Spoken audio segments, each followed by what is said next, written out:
to go on a low mission and just blow it out really, really quickly. Number one, that would give me the ability to put down the 0 milestone and just check it out. Number two, I can play something that is a shorter game plan. So, you know, not going to care about the suburbs in a build like that. Probably don't super care about River Forest Desert.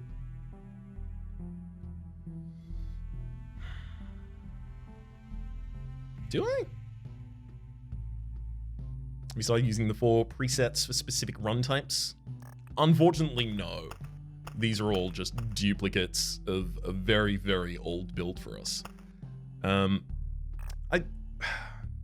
I think because, like, I think we will move further in that direction, but I think that right now I've been trying to approach things in terms of, okay, I will try and build something that accounts for the new item I got, you know, Smith's Forge or whatever it happens to be based on what I just developed in the camp. But now that we're not going to be unlocking any more cars and we're just going to be refining what we have out of the selections we have access to, yeah, seems much more applicable to us. So this would be the warrior here in the first slot. And I kind of want to do the same kind of like blow them out early undead build we tried to do with the warrior just a couple moments back. But I want to do it very quickly. I do not want the bookery.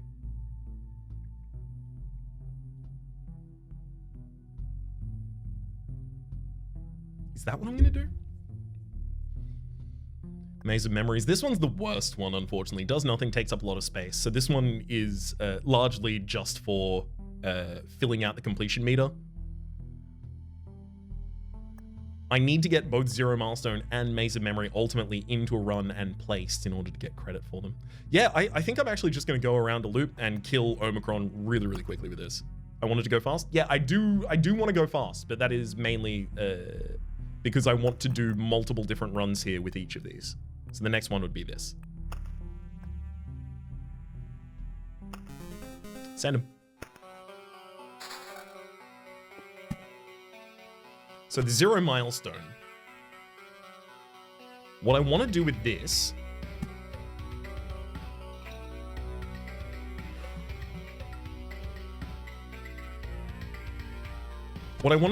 is set up a set up sirens early on.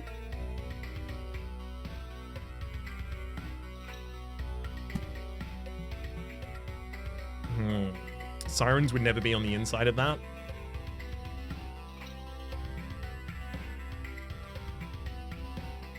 Let's go with this.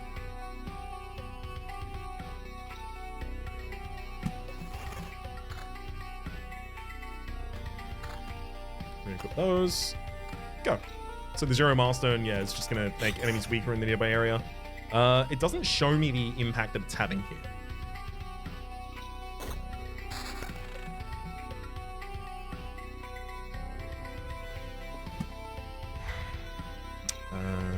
So we are going to be using a river at one point, but the river is going to start down in this area so that I can get battlefields going up.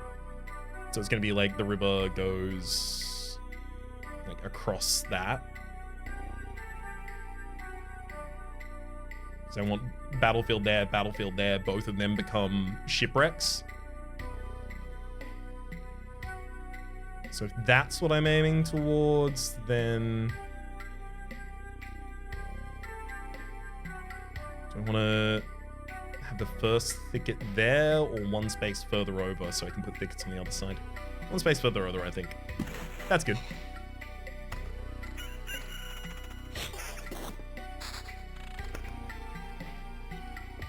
Thicket just goes in the same area. Village will set up for our wheat fields. We do have vampire mansions available.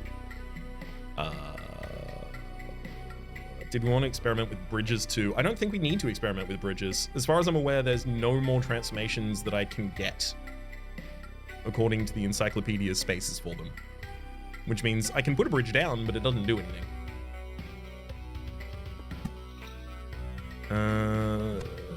So the vampire is going to determine the position of the village, which is going to determine the position of the wheat fields. It basically just wants to go on the other side of the loop.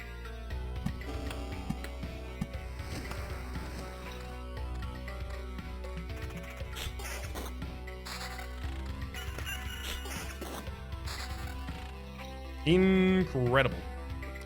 I'm gonna fight him.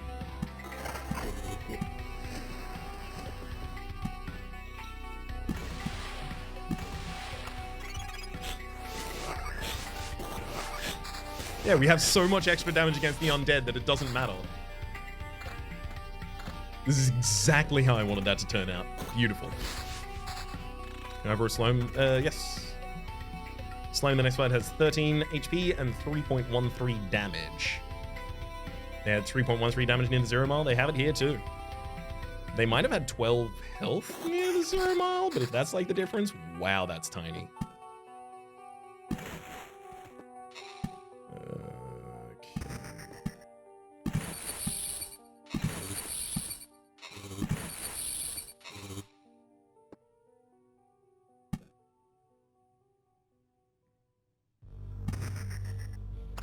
Great. Ring for 2 defense, might as well.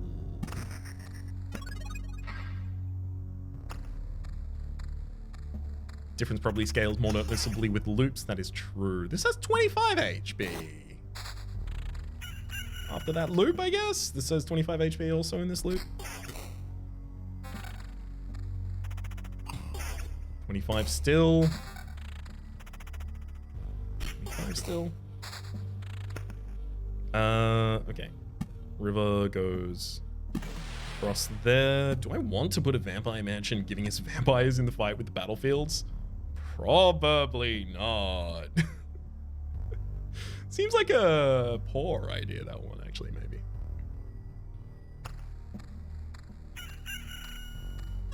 Catch you around, Althor. Thanks for tuning in.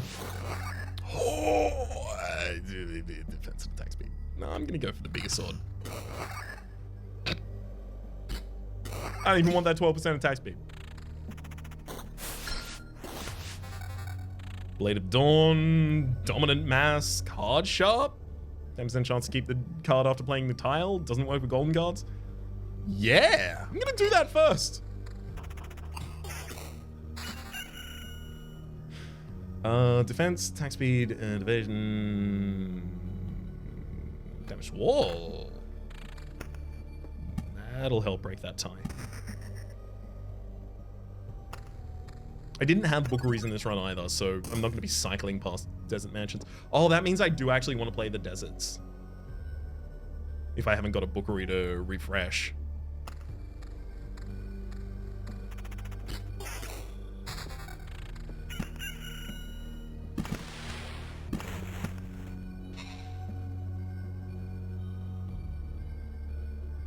Yeah, one more space over and then it'll go up. Card Sharp is also a speedrun choice. If only it did work on the golden cards, then you could fill the entire map with mazes of memory. I'm ready to fight the final boss. It is loop 1.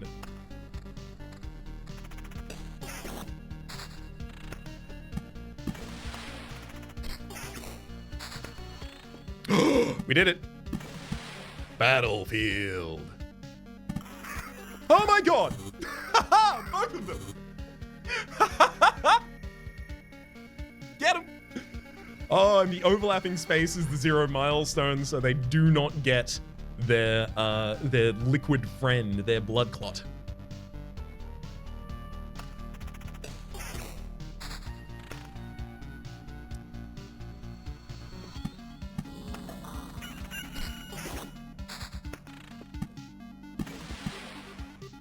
Okay, another thicket there. Now add vampires to that fight. I'm thinking about it, but I want to get better equipment from the next loop before I try it.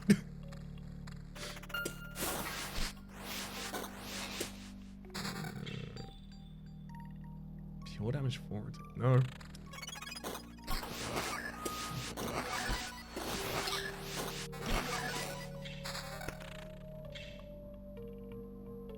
Higher attack speed as well as vampirism, thank you. Giant health upgrade as well as giant defensive upgrade.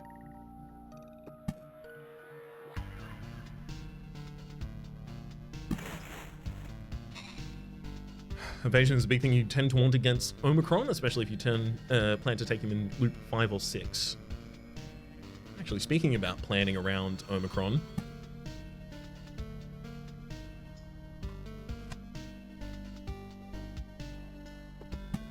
Yeah, I'm gonna need to start putting things in the area around here to prevent the spawn of the Lich's Palace.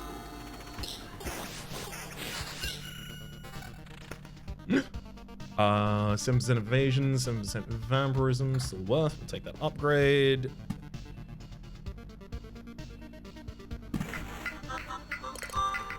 Great positions for all of these thickets so far.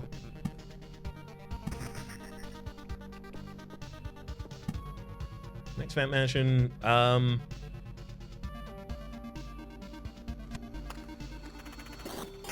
you want to place it, but I also don't know where to yet. This is the item that I wanted, just a higher level version of this last run at any point. It could have been incredible. So there's our first Count's lands popping off. These are the fights I'm looking really forward to. So hopefully they are a lot easier because they are near this tile.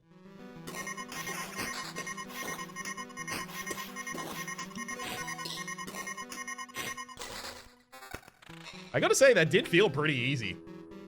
Pure damage and damage to the wall as well as well. Big upgrade.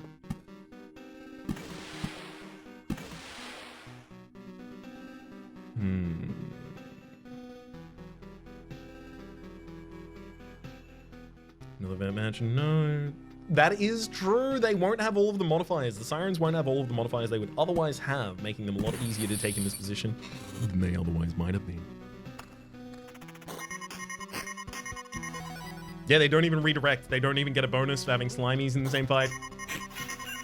They're just a powerful unit. Pure damage 4, attack speed.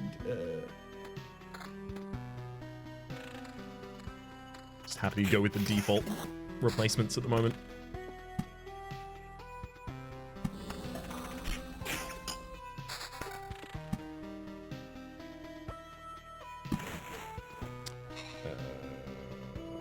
I think I still just do need to find the area and put all these deserts down. I'll make a perimeter around the map.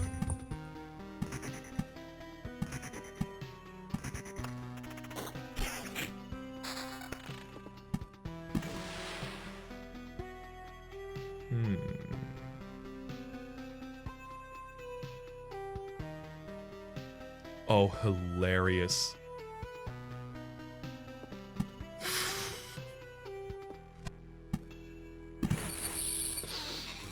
They're a vampire mansion. I'll keep this in hand for the moment. That is ridiculous advice, Golem.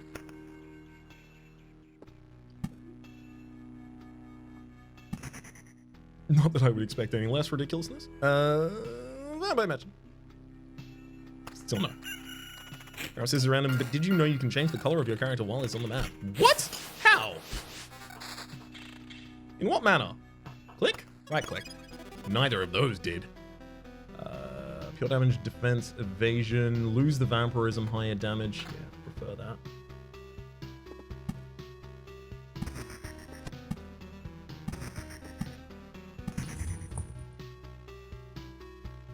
Okay, maybe these ziggurats is too much.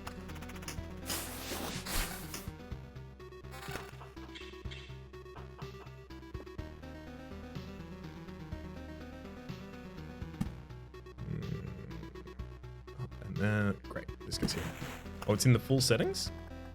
Pause the game when out of focus, allow changing fight speed, battle pause, battle pause. Oh, I see. That's us.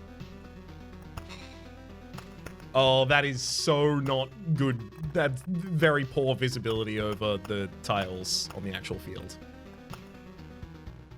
That's also not great. Wow, I think white actually might be the easiest thing for us. What's least represented on the tiles? Green? No, green's the oozes. I think as much as it's neat that they have that, it doesn't help us. Highlight the road from 50? Why would I? Highlight the road always. Right, when the road becomes, I see. Highlight the hero on the map. Always. I really should have looked at these ones a bit earlier.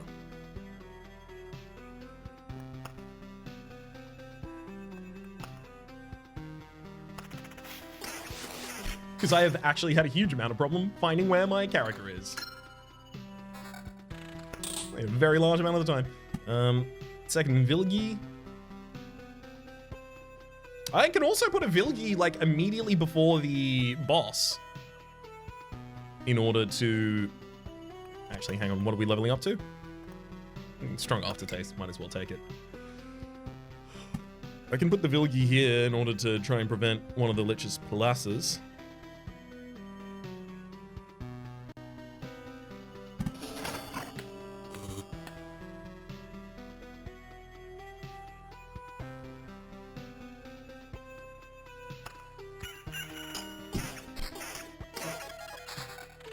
Quest done. Huge reward of basically nothing.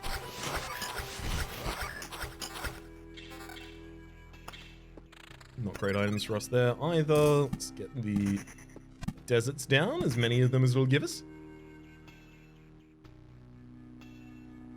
I love how the arrow over the hero's head looks just a little bit dumb. Yeah, it's just a little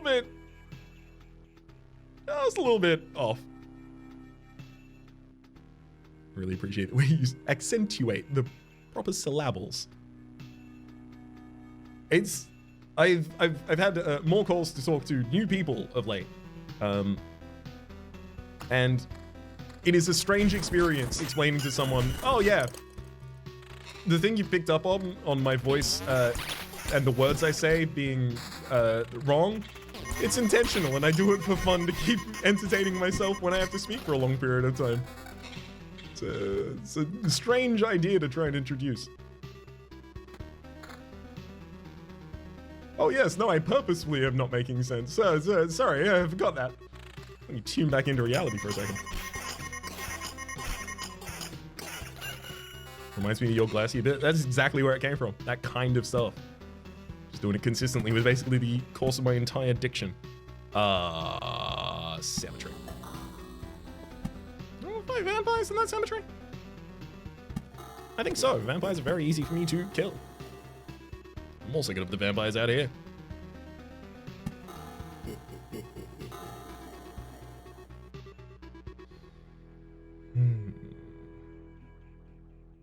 High damage, defense, regen per second. I mean, we do have vampirism, but I don't super care about vampirism over anything else at the moment. For any particular.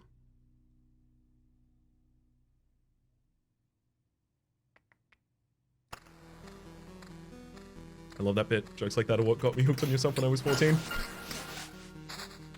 That's exactly the kind of stuff that got me into NL as well. Like that. Things in that general realm, not like that exact exercise. So very, very familiar with the dynamic. Okay, second wheat field. I don't want to put them on the other side of that.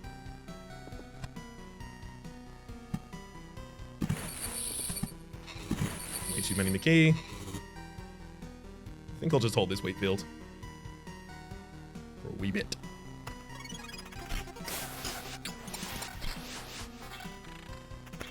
I feel like surrounding the campfire with more mansions might make Omicron feel comfier. I want them to feel incredibly, incredibly comfortable. And then shortly after, quite dead.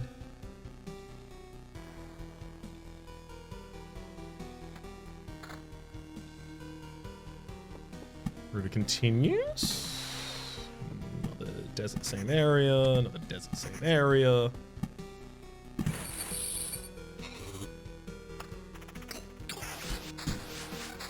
This card shop is getting us very close to Omicron already. I like it. One more forest for the McKee. Don't really need any of those in particular. Is there a Steam achievement for using an Oblivion on the Lich's Palace? I forgot. I do not know if there is. However, if there is, I think I would have already achieved it. I believe I have done that. Why? Why are you making this whole village over here? I don't understand. Do I want to put wheat fields on either sides of those villages? Make it worse? Make it nasty? I don't want to make it nasty. It's as nasty as it needs to be right now.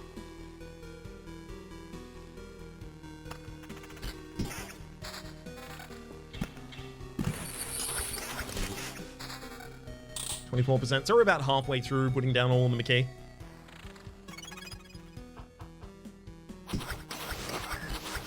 Very happy to have a weapon doing damage to all in this fight.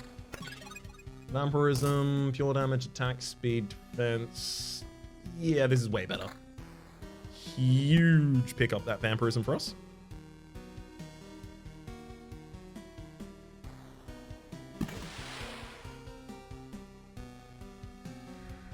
Finally, we're getting the path highlight. I actually think that's legitimately, like, really cool.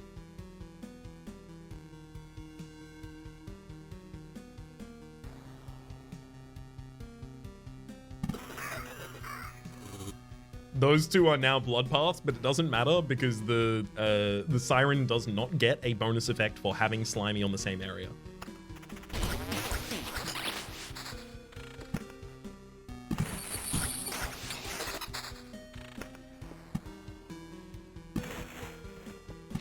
Continue staggering around that river. I mean, eventually I am just going to have to start putting deserts down, unfortunately. Gonna try and make the next line deserts. Just keep it neat.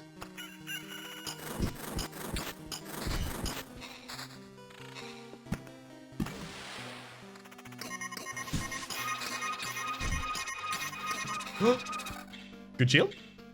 Extremely good shield, it turns out. 20 on defense, 5 damage to all, as well as 9% on the counter. Yeah, for who we are, I guess it counts. 4 damage and 4 damage to all. Omicron does not care about our damage to all. I don't need to have that much. I think the Blood Clot boosts the Siren. Not if the Siren doesn't have the special abilities. And because we're on the first challenge, the Siren does not yet have those.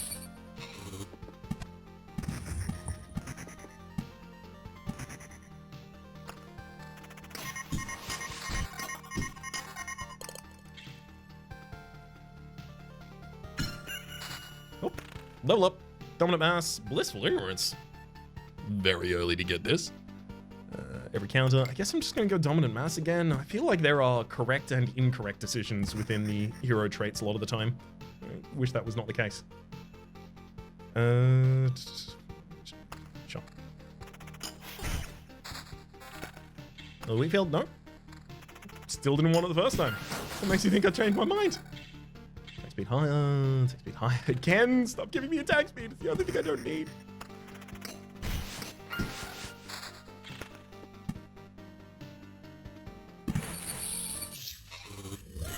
Time to spawn Omicron. I should have absolutely put stuff down first. Oops. Absolutely. Put down some wheat fields. We are leaving, like, very soon.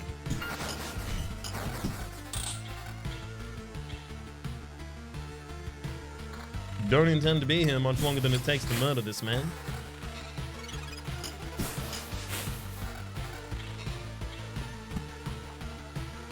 Another desert for the same position here. Cemetery can continue adding over there if it's required.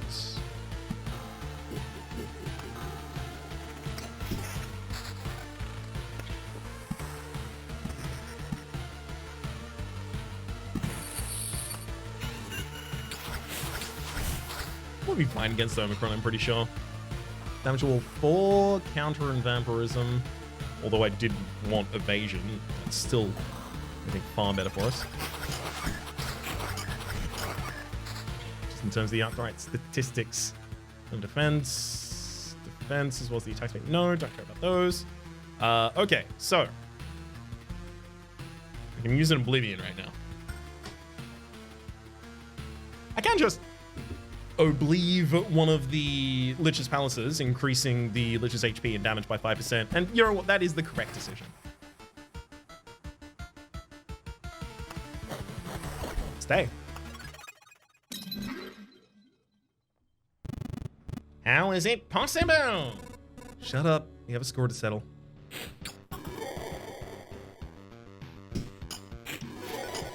They have the 20% increase. However, yeah, they're also dead. Nonsense! This is impossible for so many reasons. I don't understand. Next time, I'll try something new in this punching bag. What next time? Your reward, resources sword, and we can only take these? We don't even get any other offers. Fine, retreat. Got him. That got me a lot less resources than I thought it was going to. Thought we were going to come back with like 5 of decent stacks and things like that.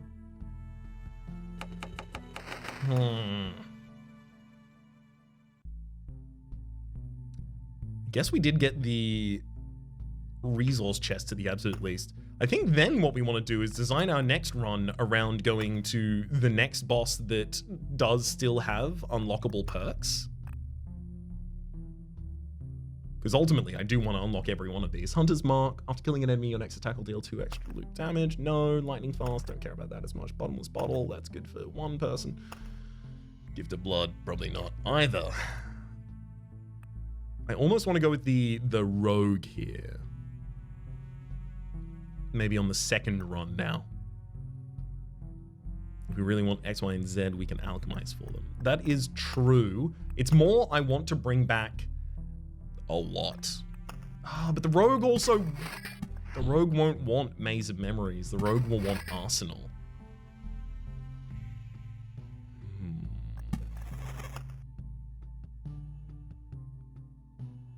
Presets exist here too. Oh, wait. No, these are the chapters. Right? Yeah. So we have presets up here. And, the deck building menu. Got it. Do outposts synergize with Rogue? Yes, they do.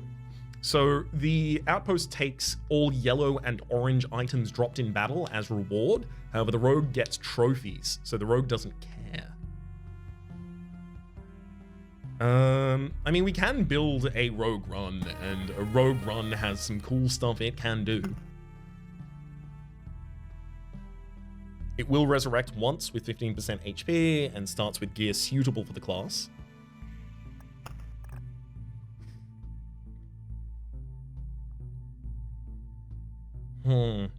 I'm thinking actually about designing a run with a little bit more survivability than maybe we've gone for so far. Does the Rogue want to fight a bunch of undead? No, the Rogue doesn't want to get involved in battlefields. The Rogue... I guess the Rogue is fine with cemeteries existing. Spider Cocoons. Wants to fight a bunch of small enemies. Ideally, this Rogue. A bunch of small enemies.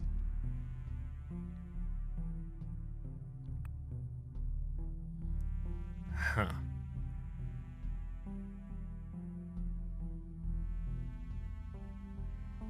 Where do you get a bunch of small enemies with these? I mean, you know, Spider Cocoon, Vampire Mansion, adding stuff to the fight. I want Bookery just because I want to cycle consistently if I have forests and deserts out.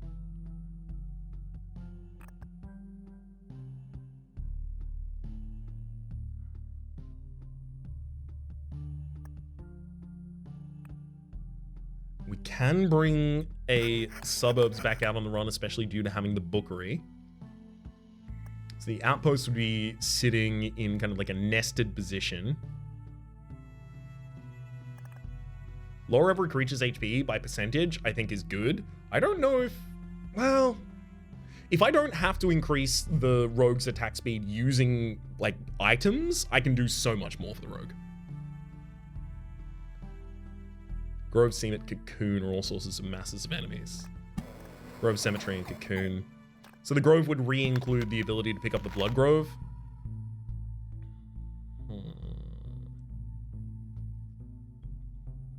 Catch around that ego. Sleep well. Plus 20% attack for all units. No. Effects of multiple temples can stack on the Storm Temple. We'd be able to get pure damage added. Maybe add some mountains for survivability.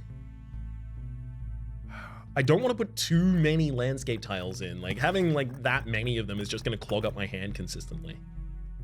So, like, if I'm putting mountains in, I kind of want to take something else out. But I think the desert is really impactful for lowering the amount of HP that an enemy has so that I can immediately strike them out of existence. And I think forest is really impactful for the rogue as well. I think forest is just really impactful for everyone. I don't think there's anyone who doesn't want attack speed, but there are characters who don't want more attack speed after a certain point.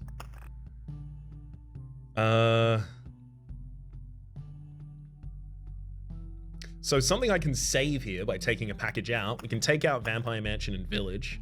That immediately takes out the Wheat Field as well.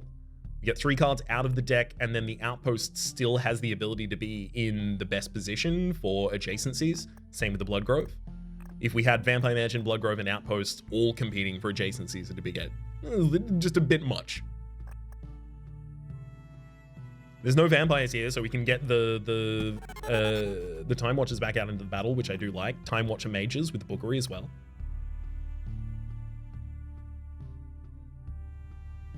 I can do this. I think I could take this run to the end quite well. Smith's Forge.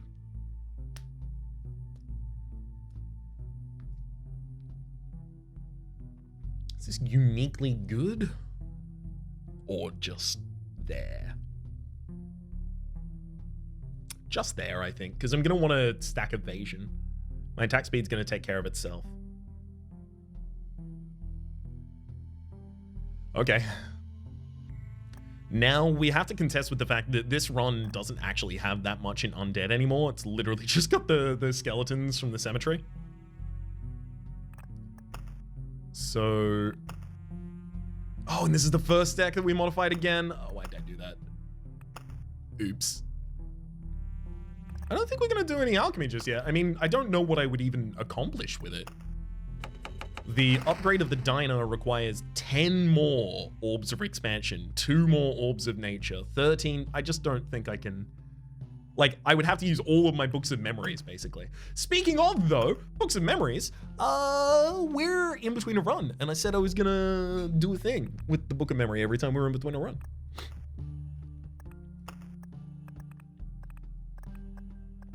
So if we're, in this upcoming run, going to be doing the Spider Cocoon, let's learn about it a little bit. Usually, spiders are solitary creatures that prefer to remain unseen and lie in wait before attacking their prey. Not these species of spiders, however. Their anthill-like nests can be seen from afar. The hunter spiders that scurry around prefer to openly pursue and attack their prey. Decomposed bones are embedded within silvery walls of their webbed cocoons, which is quite strange, because the spiders are perfectly capable of consuming bone tissue. Maybe these bones serve as reference marks for the builder spiders, or are they some type of primitive animalistic decoration? And I think I need to know everything there is to know about prime matter now. A creature beyond all comprehension. There are no words to fully describe it, and no words to describe it even partially. Both nothing and everything, simultaneously. This writing is about me. I'm writing with your hands. I'm reading with your eyes. I know that I don't understand this because you don't. Because I am everything. Every living being is me. A recurrent passage found in multiple different sources. That is a super neat, very brief snippet of lore. Let's have a look at our supply now. How can I replace all of my undead slaying?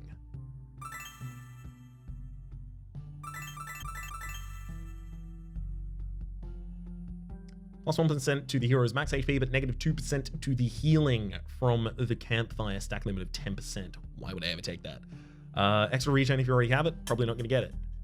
Redirect Stormbolts, not going to happen. Groves, though, so I'll take some skinning of the knives of the enemy.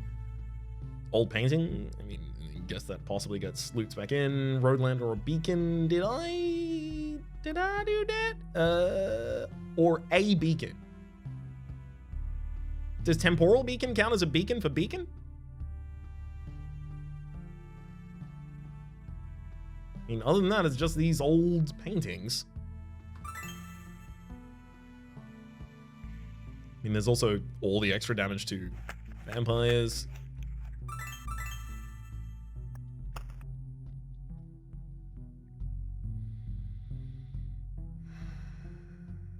I'm just gonna add the brass candlestick. I mean, what's the worst it could do?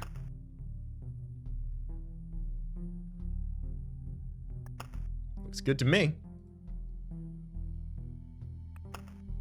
So the rogue with this setup.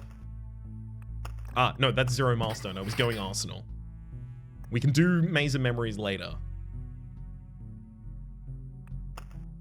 And then this one wants to go against the second character until the second character is just giving me basic resources.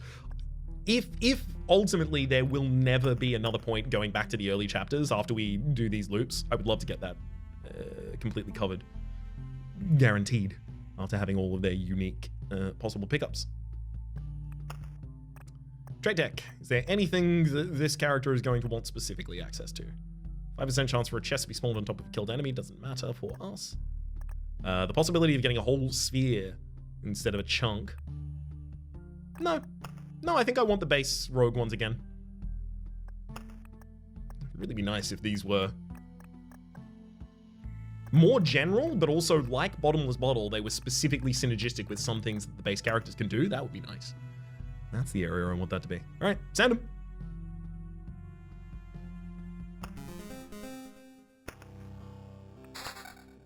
And we don't need to pause after battles actually in this one, so I don't need to rewrite that part.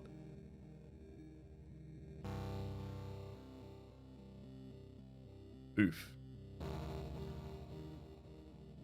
Arsenal like there.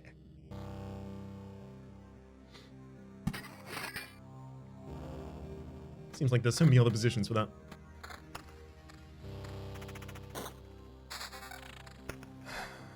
Deserts. We do have bookeries in this run, so I don't have to place those. Temporal Beacon.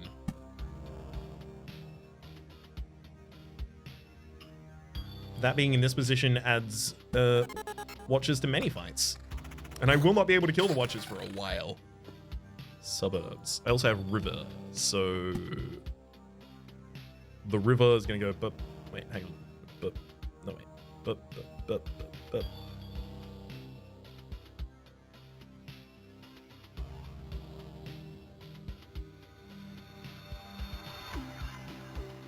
if it starts here, 1, 2, 3, 4, 5, 6, 7.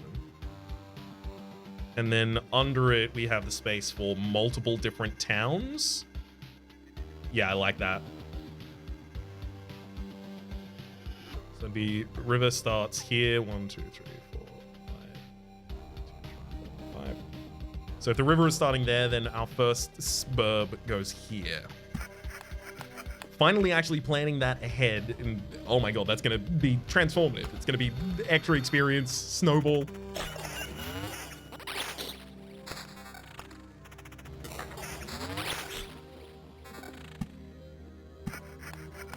We're not even prepared for what this is gonna do. Over the other side, I'm gonna want to start popping down forests for the... because the forests still become McKee. Yeah, I still like McKee as this character, I think. Spider Cocoon, first off, good. Spawns a spider on an adjacent tile once a day. So I do want this to have 2 tiles it can spawn on, right? At the same time, rather than just 1. Because otherwise they end up just so dense. Maybe like this is like the spider loop here at the end. We just put spiders like everywhere.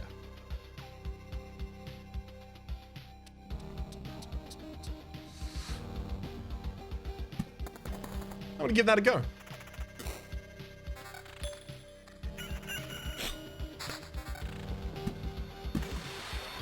Get our first river. One of those is going to want to be a grove in the main road up here so that we can get a blood grove here. I think that just goes there. Sets it up.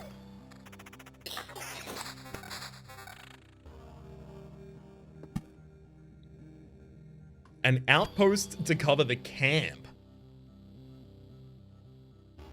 Have assistance in my final fight? I mean, that seems good. I also like the idea of putting an outpost quickly out here.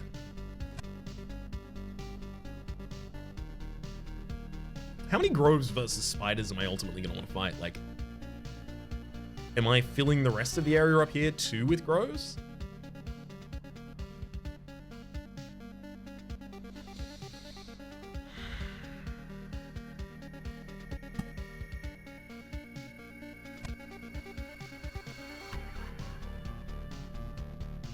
Gosh. I think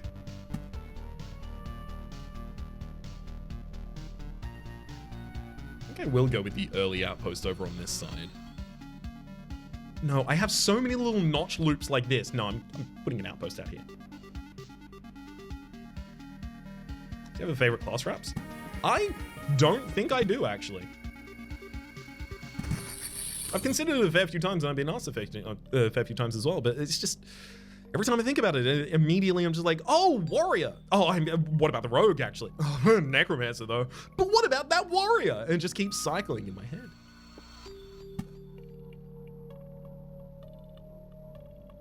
That's gonna be there, so I can put a blood grove on either side if I wanted to.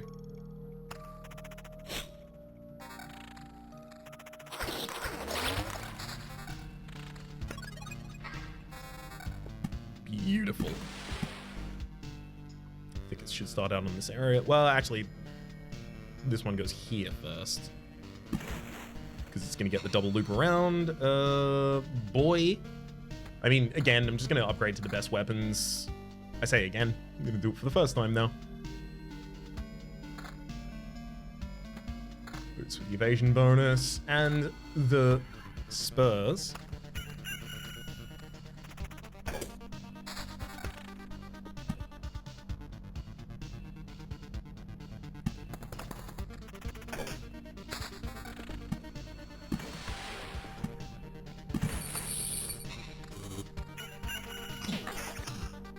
Gotta remember that I really don't need to pause as this character.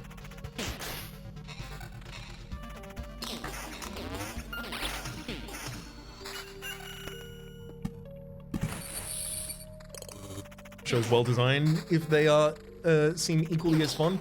I think it's more that I each time I think about each of them, I'm like, oh, but they have so much potential if I do this. Oh, they have so much potential if I do this. They're all kind of like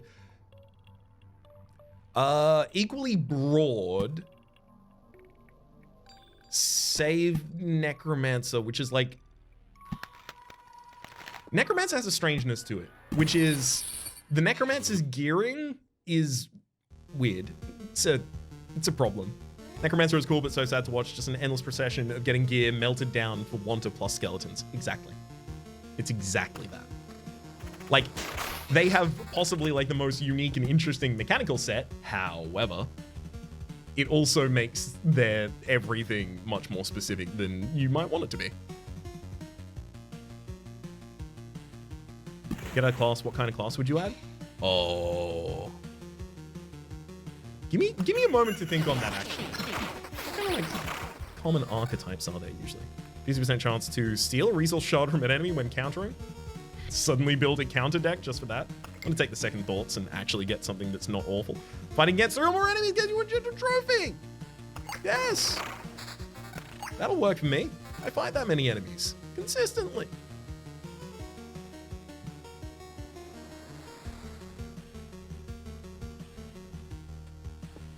Let's get some scametries over here.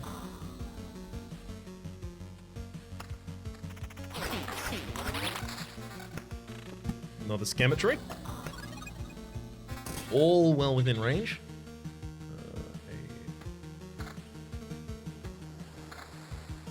Still, I mean, like, I'll compare the things that seem like they might have a reasonable comparison point betwixt themselves, but other than that, sure. Counter, even more counter if I really wanted it, but I don't, and it's not necessary for us right now. Back at release, it was said that the next class would be a pugilist. That's honestly barbarian, right? We've got a warrior, and I know like I think they are very unique, and I think you can do very unique things with the prompt of warrior and the prompt of barbarian. And I would like a barbarian that flies into a rage. Obviously, this is the easiest way to mechanically interpret a barbarian, and has some unique effects for that.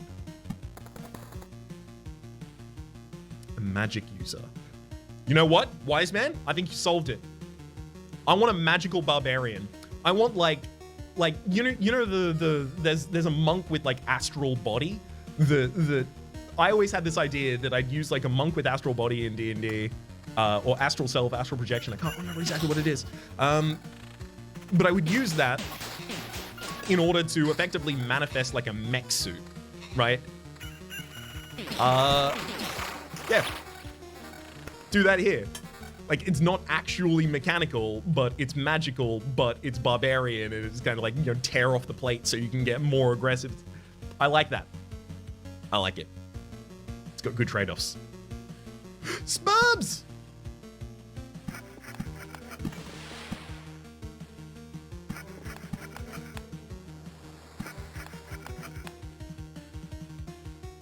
Okay, another outpost. It's called Artificer. Yeah, is it?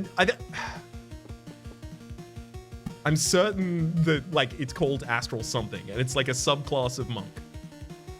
I think. Second outpost next to the first one. Really, like, absolutely stomp those spaces into the ground.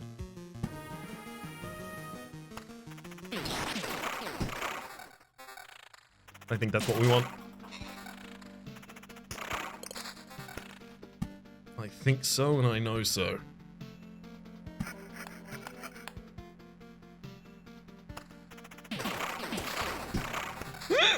Bookery! Where do you go? Wait, I don't have vampires on this run, right? Thought for a reason I did. I don't, of course, Temporal Beacon. But the Temporal Beacon also means that I do want the Bookery nearby. Got it. Perfect. Because then we start fighting the mages.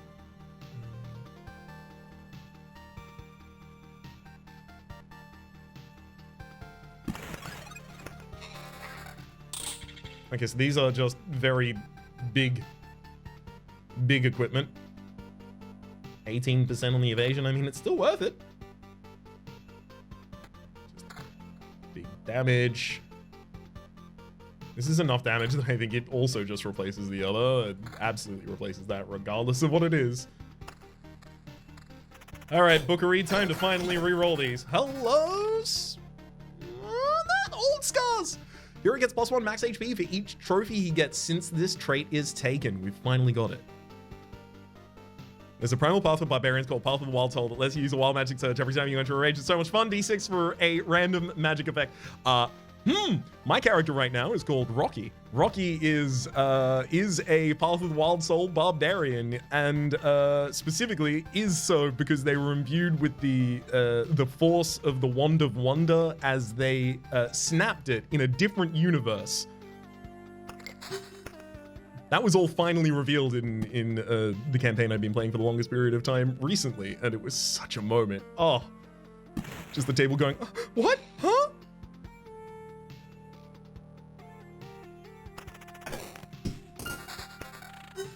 But yes, flying off the handle, and also at a level 11, that just random D&D talk for a bit. At level 11, the Path of the Wild Soul also gives you the ability for unstable backlash, which means every time, well, you can use your reaction once per turn, obviously reaction, to strike back by triggering another wild magic surge. Oblivion yet? No, that'll come out soon though.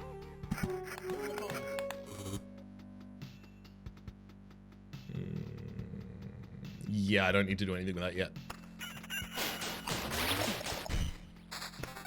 Oh, but annoyingly, if I don't do anything with it, it's about to get rolled.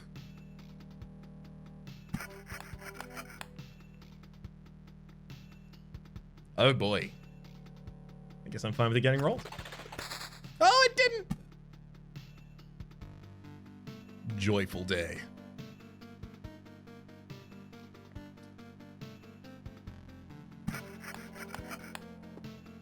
Setting ourselves up perfectly here. Oh my god, and then... Incredible! What usage?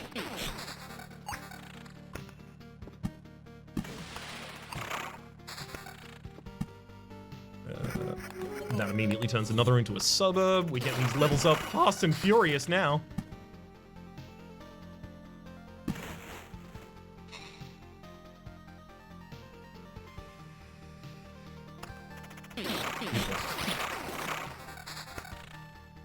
On the suburbs, not the forests. It's going across again.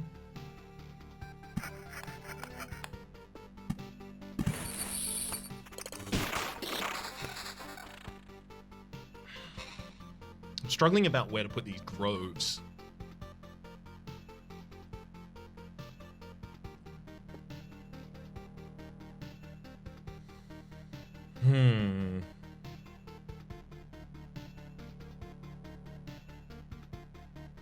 Just doesn't seem like... It doesn't seem like they're really welcome anywhere right now, because both the... Well, does the outpost really need that much dedication? Would I just put a grove basically on the outside of each of these somehow? It seems a little off, but maybe. I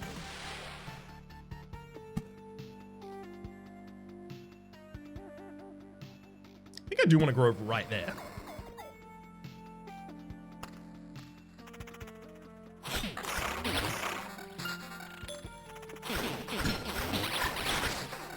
Level up again. Picky lowers the quantity of items received on the camp tile by 3 while increasing the quality of exchange for trophies. Yes. Getting that as early as possible? Absolutely. Yeah, I'm just gonna again upgrade the weapons as much as possible. Pure damage again. Is it attack speed or damage to all? We absolutely prefer the damage to all. Pure damage evasion bonus, don't care about that. Damage to all instead of the defense? Prefer that, definitely.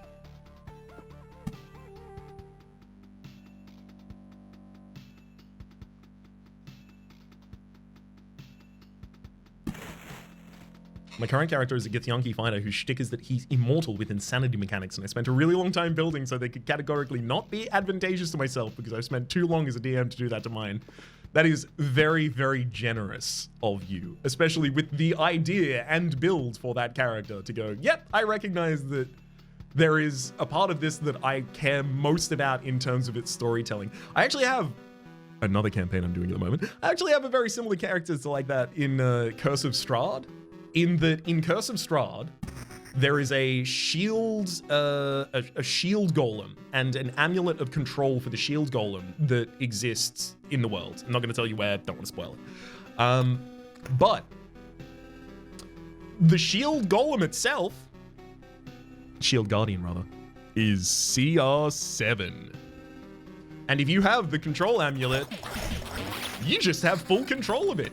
Also, it heals itself by 1 to 10 every round. It's unkillable, and as a result, Mads, my character in that campaign, is also unkillable. But I have decided to make them suck, to make them awful, right? Their whole shtick now is that they are kind of unkillable. Also, to be clear, if you kill Mads, Mads just comes back to life the next morning as a different, randomly chosen out of 100, different race. So Mads used to be an Elf Eladrin, and Mads is currently a he's currently a crystal gem dragon in Curse of Strahd, I don't know if you're familiar, but crystal gem dragons do radiant damage as their unique type. just happened to roll that out of 100 different options. But yeah, my character is too good at this point, but narratively, they're also the only character that's lived the entire campaign so far, so like, they are an important tool for holding the party together and keeping the party on direction and all of those kinds of things. So like, I'm trying to make sure that I am the most DM helpful and friendly version of that kind of player that is unkillable, because otherwise it becomes frustrating that, well, I mean, if you tried to kill Mads, you couldn't. If you tried to party wipe all of us, Mads would get away. It's just, you can't do it to him.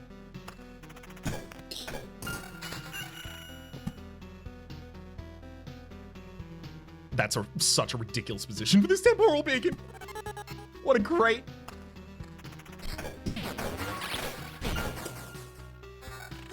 The character is basically the Doctor. Yep, 100%.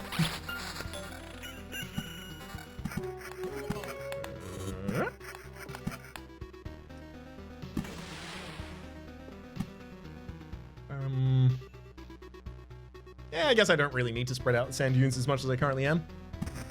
Anymore.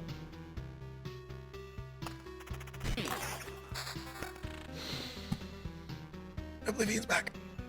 It's better than ever. I don't even need to use it yet. Okay, so ultimately, I'm going to want to go one space up, one space across, one space up. So that'll be there.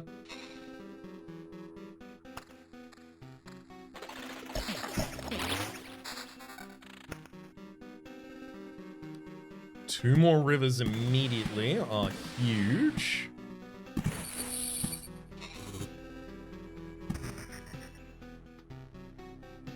I would love to finish out this suburb as quickly as possible here.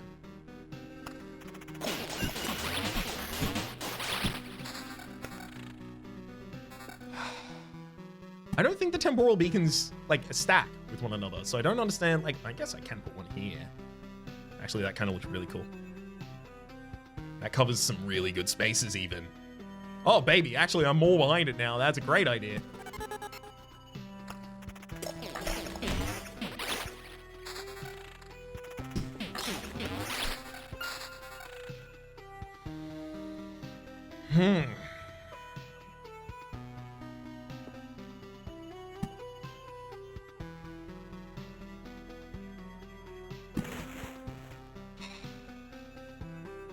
Cemetery definitely in that position. Sand dune definitely in this one. Grove and outpost.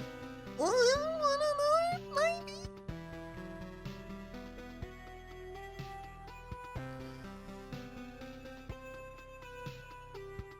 We're not getting too close to the boss spawn yet, but I do kind of want to get outpost out. So I guess I'll put the cemetery on the other side of that.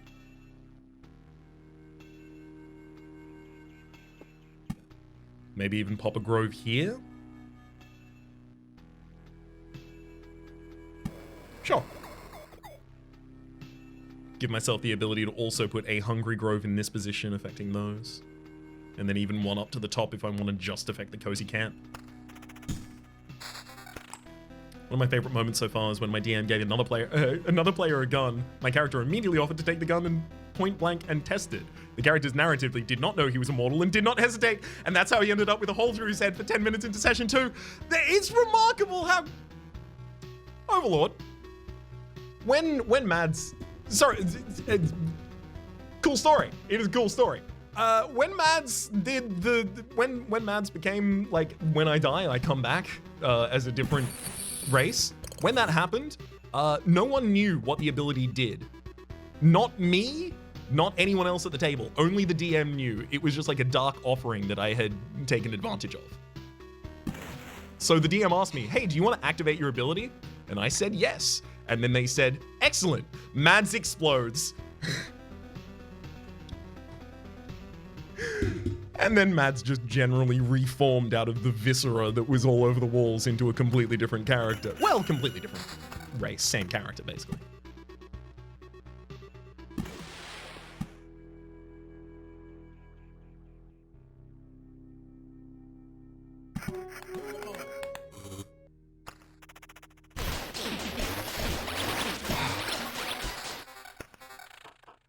Level up.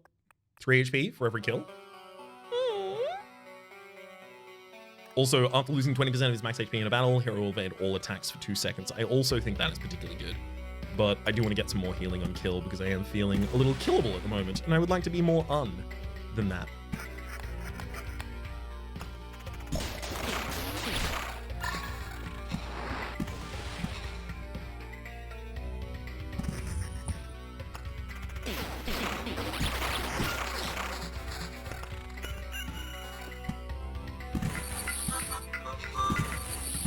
This is the last position a temporal beacon can really go in. I don't think it should. Should it go there?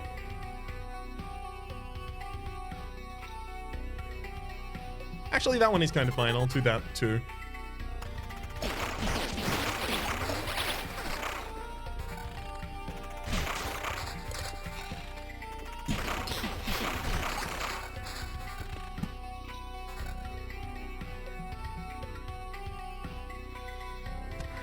Step across, step down, step across, step down, step across, step across.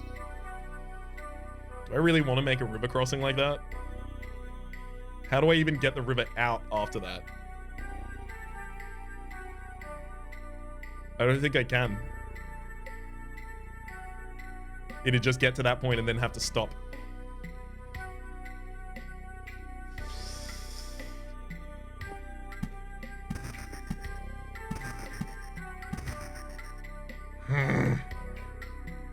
Oh god, it looks like it might just be like another kind of like, I don't like this. That's not good. That's not optimum. Nor optimal.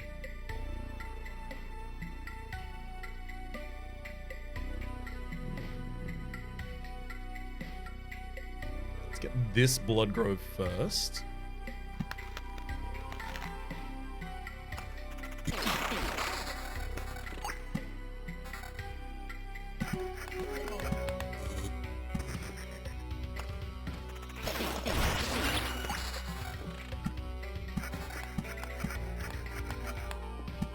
First Oblivion for the Ziggurat. I mean, I do have magic shield defense from the amulet.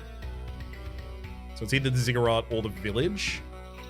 There you go, Ziggurat there. Get rid of them. Oh my god, the equipment is so high level.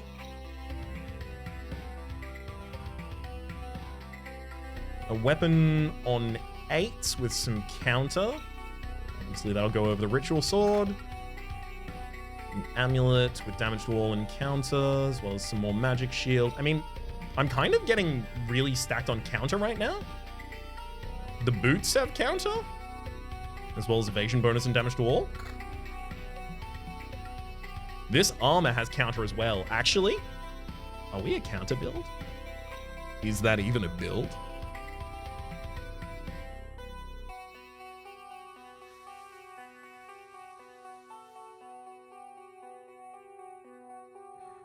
Crit damage chance, damage to all, pure damage, pure damage. So these two form a set that would be outside of counter, but it would still get us a lot. Actually, I think that's better. So now we got 30% on the counter, but we've got a 23% chance to crit.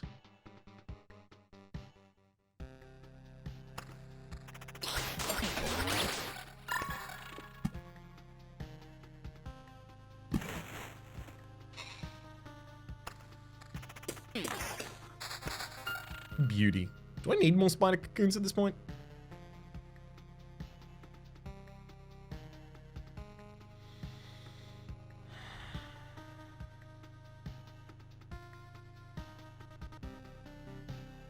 Kind of.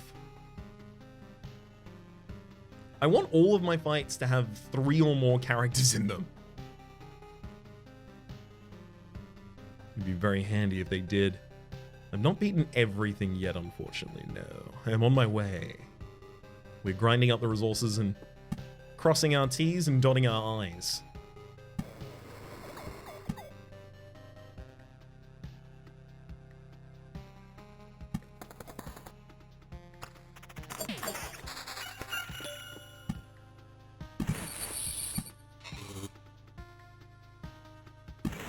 Counter builds have support in the form of the gachis and a few perks. Sadly, counterattack requires stamina, making it source you against massive groups of enemies here.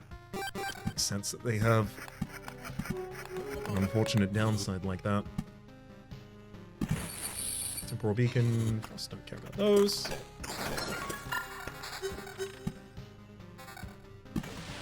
Another cemetery goes in the rest of the cemetery path down here. Continue recycling the rest. I love another bookery now, game. I'm ready for my second bookery, please.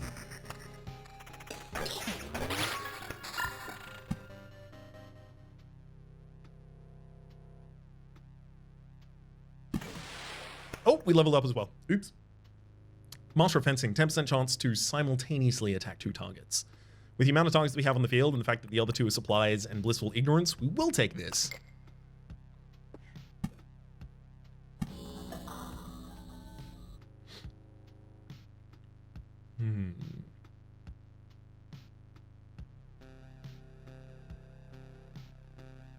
I don't know if I want to fill out the spaces in between with even more cemeteries.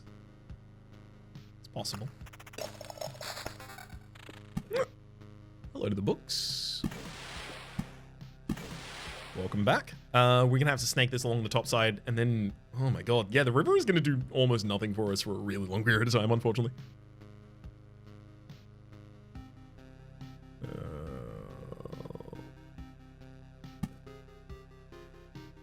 I might actually put the bookery here.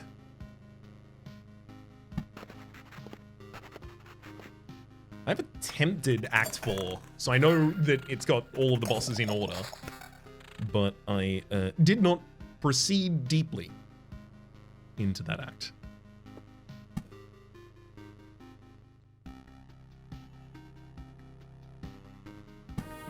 Let's get an outpost out there, I think.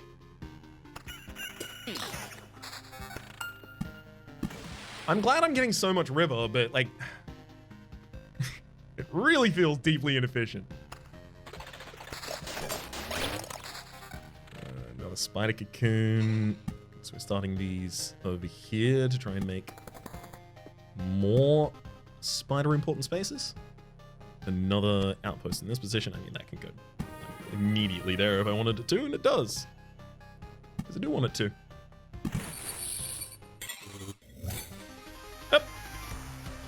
Spawning the boss, apparently. I didn't even think I was going to be doing that. Oh well.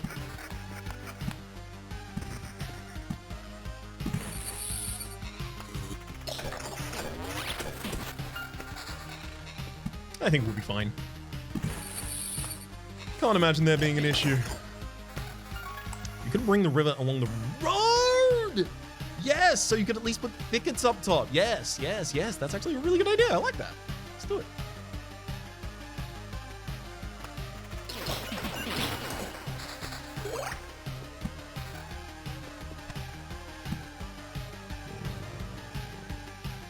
Maybe I want to put groves in these spaces as well, actually. Let's try that there. Joining Drop Tables, thank you very much for the T1 subscription. Enjoy your moments in chat, and welcome back to the Republic for the 12th month.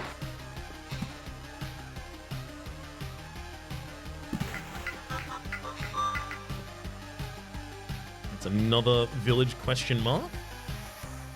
I'm gonna put another outpost on the other side. We've got 2 outposts taking into this battle with the incursion.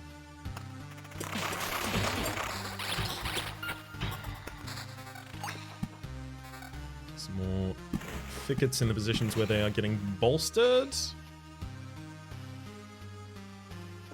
No deserts, no suburbs. We're done with those now. My god, we shred fights instantly at this point. Incroyable.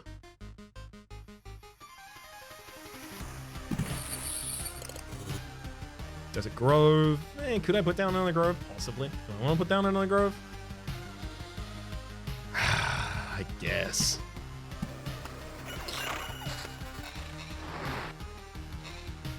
Bookery is still nice.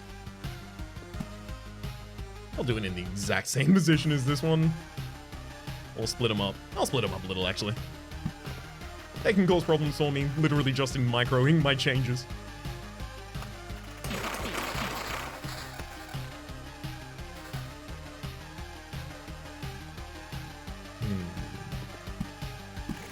So this river going along the road is Reed is going to spawn a fishman every 3 days, so I can at least still use the tiles up here.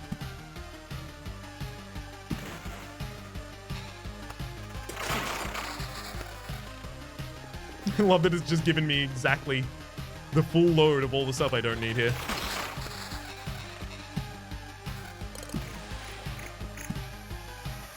Pick it again, sand dune again. Spider Cocoon, same-ish out here. Another McKee.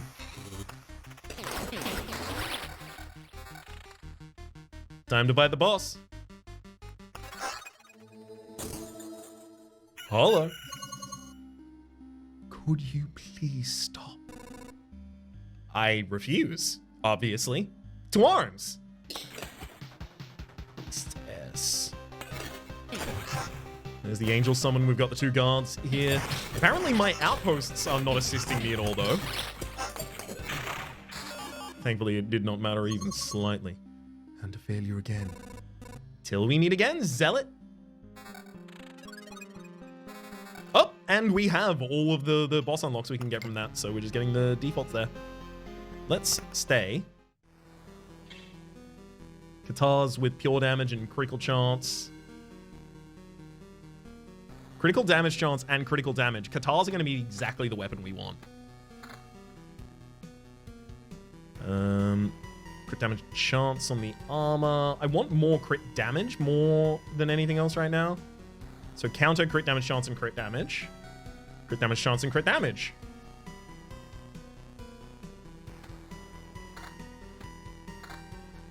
Yeah, so 50% chance to do twice as much damage. Eh? Do anything for you? Seems good to me.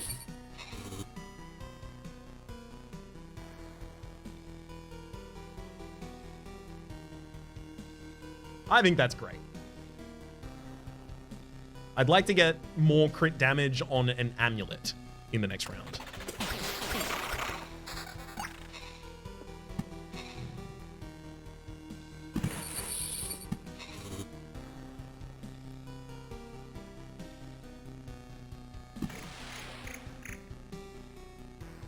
Archon Towers say specifically that they will not fight bosses. As a god, as payment, they'll take yellow and orange. Necromancer's not here. It doesn't say that, unfortunately. Oh, unless the outposts were the ones that were helping me and the cozy camp wasn't helping me. Yeah, I can see that. Let's get a Grovy over here.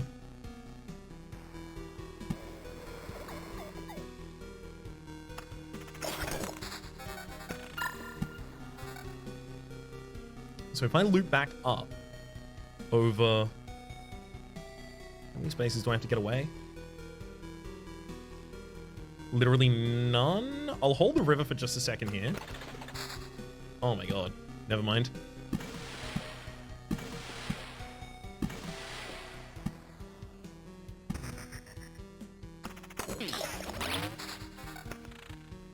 Another bookery. Yes. And even in an important position. Just getting too many completely useless cards. Need to refresh them. This cemetery can go there. Another blood grove. I mean, this covering the tiles out here is a great idea, I think.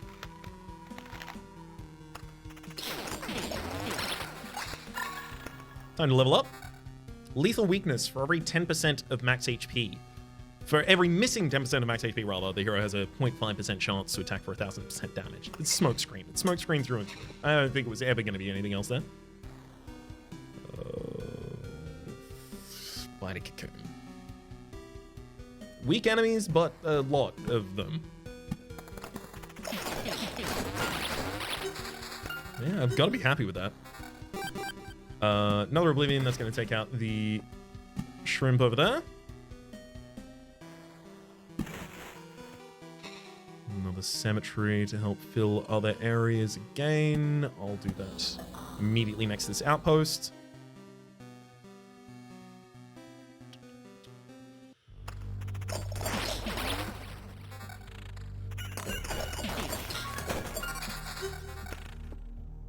Oh, I also do need to see how many of my Maquis are active right now. 42. Okay, so we can put down 4 more forests as Maquis. Oh. There's 2 of them.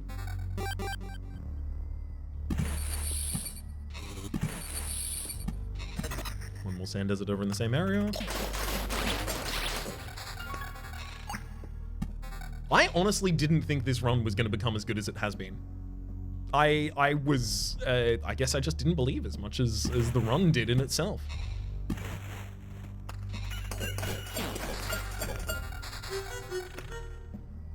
I kind of figured that the game was going to kill me and I was going to have to reform this and then come back in, but I think we're going to take this in the long run. More spiders. I don't think so at this point.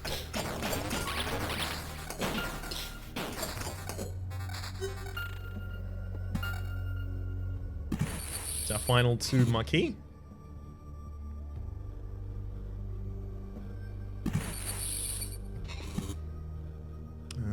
The river can start snaking back around other things. This Oblivion. I mean, I'm really surprised I haven't got another ziggurat on the field. How'd this happen? I must have placed it such that the sand dune that triggered the first ziggurat, unless I destroyed 2 ziggurats already and I forgot, didn't have any ability to spawn it anywhere. And the Oblivion is definitely going to be destroying a village. Absolutely. Replace it with Scemetery.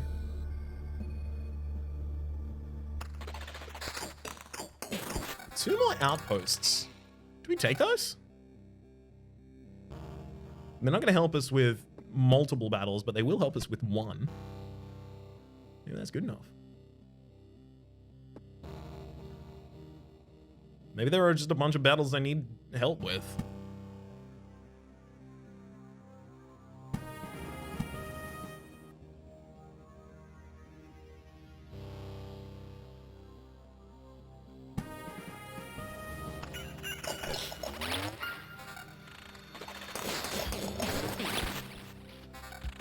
Yeah, I don't think this is going to become problematic before we can leave, rather. For us before we can leave.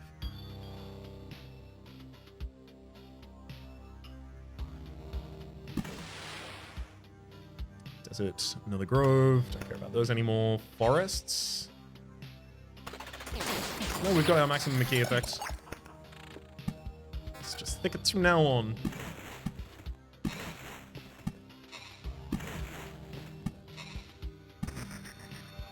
Desert, forest. Nope.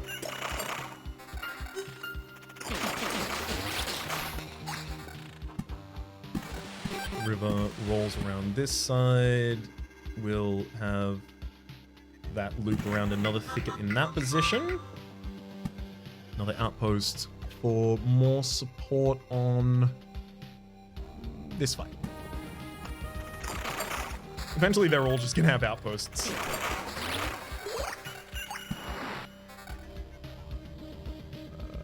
Yeah, that's looping around the top side. That space actually gets covered.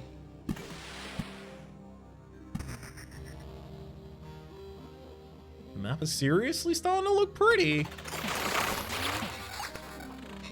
Bloodgrove again for covering. I mean, honestly, this tile right here gets these two right before the boss as well.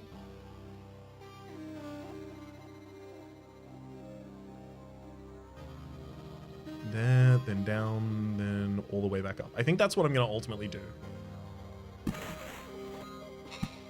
If we even get that far, is snake the river the entire way around and then up and out of the map. That was a fight with 2 of the flesh golems in it, and it was nothing. We barely registered it occurring. Another Oblivion. Did spawn something bad recently, didn't I? Was it just another village? It might have just been another village. Easy to get rid of those. Another bookery at this point?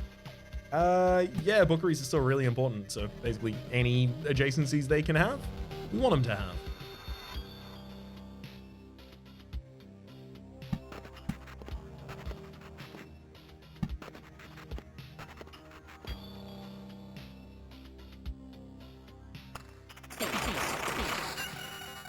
Just critting ridiculously before every fight starts. I love this. This is what a rogue is. Walk into the fight, sneak attack, the fight is over. Collect your loot.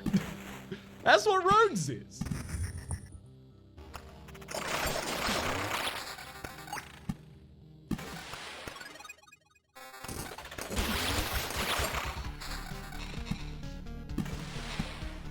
Continue planning down that direction. Okay. Critical damage on the armor. Max HP, defense, pure damage. There's another guitar, there's another guitar. This one is pure damage, attack speed, and crit damage chance. Oh, we lose the crit damage multiplier. I don't know if I want that. These are higher. These are higher. Sorry, it just sounded like Matt Berry would have said that instead of me. Crit damage chance on the amulet. I got the amulet I wanted. Oh, these boots. Higher crit damage chance, lower crit damage. Damage to wall and evasion, though. I think that's worth it as a trade-off. I don't think I can take either of these guitars. I lose so much of my crit damage. No. No. Never in your life, mate.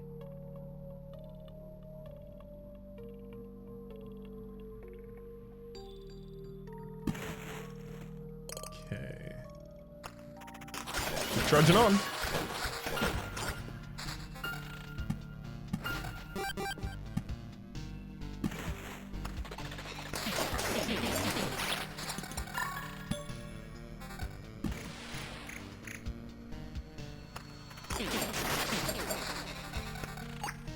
The almost all orange items was contributed to by the picky. Lowers the quantity of the items received, but increases their quality.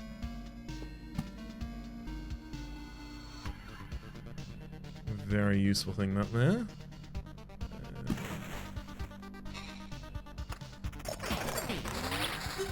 We've crit so many times before the fight even begins. It's absurd.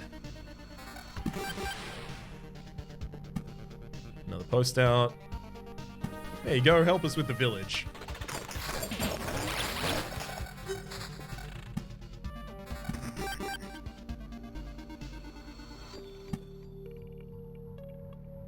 I mean, the cemeteries are actually... They are actually doing some work for us, eventually, by preventing the spawn.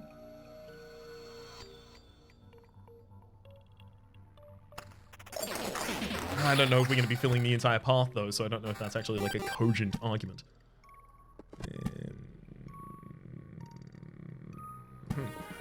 Outpost.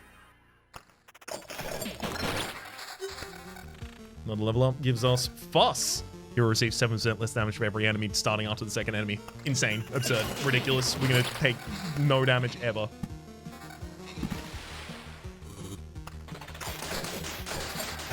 Take less than no damage ever, actually, as it turns out at the moment.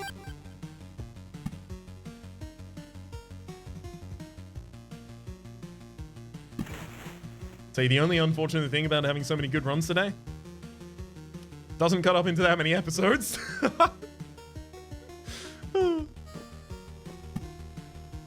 Minor concern. So let's go. Cool. So if there's been a day between releases this week, that's what's up. I'd rather keep the single run in a single video than, you know, cut with other priorities in mind.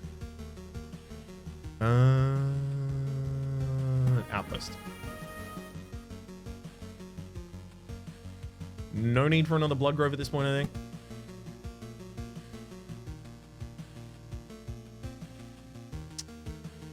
Yeah, because their coverage is those spaces.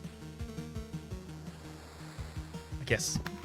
Fine. I can put it there. It's not going to be a problem. Thank you, Darkana. I do specifically focus on trying to make the terrain look nice. Look sensible.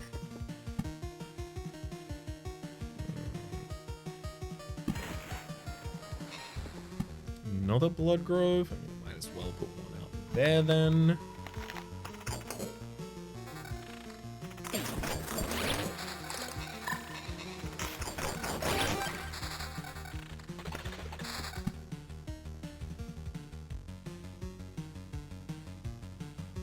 I mean, eventually this area does just become sand dunes down here, because we're about to run out of river. Speaking of, final river space. We end up with 2 oases as well. The oases giving negative 0.5 to the hero attack speed, but negative 1% to all enemies' attack speeds.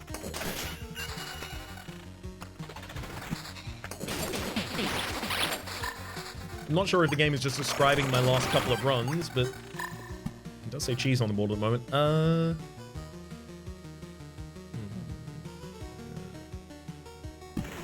Fill him out.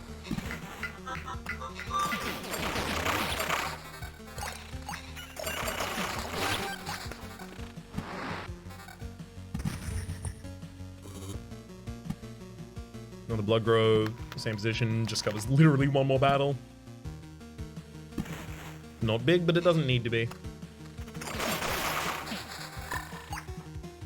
And Oblivion for...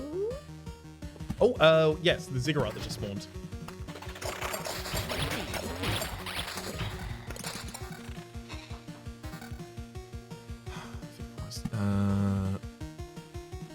Yeah. Fill out the rest of the spaces with the thickets, sand dunes, and fill out the rest of the spaces on the bottom line.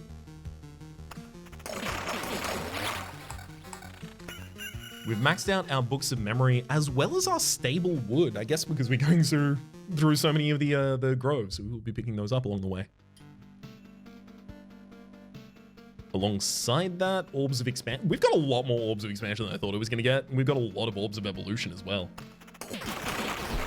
2 of the rarer resources I was worried I might not get for this one.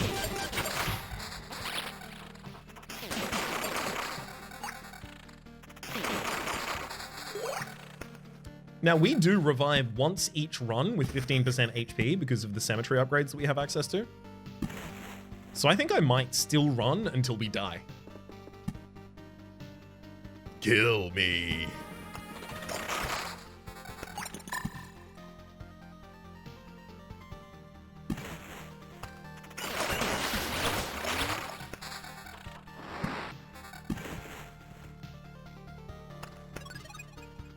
I think we will. Actually, I mean, we get to choose whether or not the items we got were worth it, right? So more crit damage chance again. No evasion bonus, but we get pure damage and damage to all, as well as higher magic shield. That looks really good. Crit damage of 16% up, but it loses the chance, unfortunately. We had that one previously. This is crit damage. Crit damage of... If that wasn't attack speed and that was crit chance, that would be incredible. But I can't take attack speed 17%. It's nothing to me. It's less than nothing. It's anti-thing. Evasion bonus higher. Yeah, this is actually a way better amulet for us. So we got 62% chance to do a lot of damage. Crit, crit, crit, crit, crit. Literally all of them have the 2 modifiers of crit damage chance and critical damage. I don't think I can change them until I find anything else that has those 2 as well. I don't think it makes any sense. I'm gonna continue.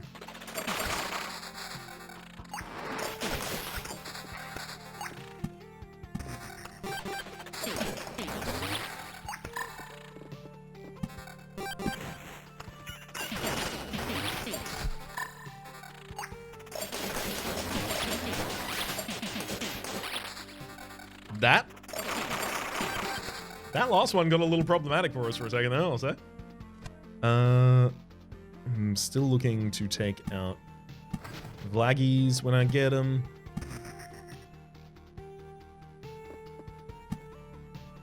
Put a single forest there, becomes a McKee, and then the rest of those are going to be thickets.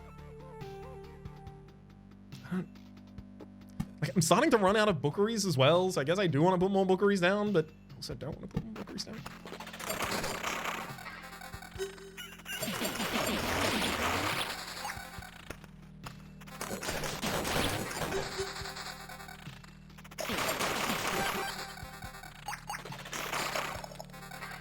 Decent amount of orbs of evolution out of this as well. Didn't expect that. By a decent amount, of course, here I mean non-zero. Spider Cocoon, Sentry. So I've got more positions I can put a Blood Grove in now. In fact, this one's a really good one. There's no reason for me to bother filling the entire map again. I've done it a bunch of times. Destroy the village up there. Sand dunes. Still don't care about those. I'm just waiting for the point where I can look at every single thing they offer me and go, yep, I don't care about that.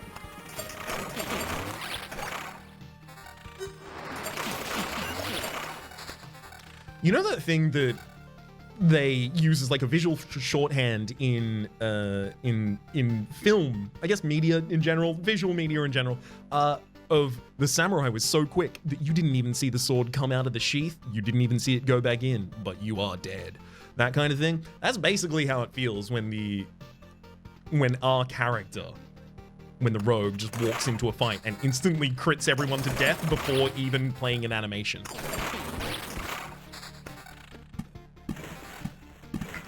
That's the thicket's complete.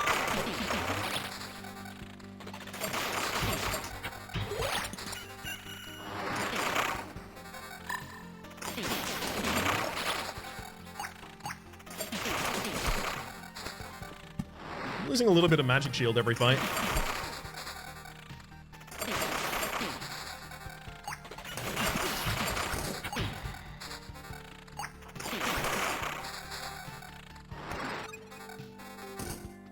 Okay.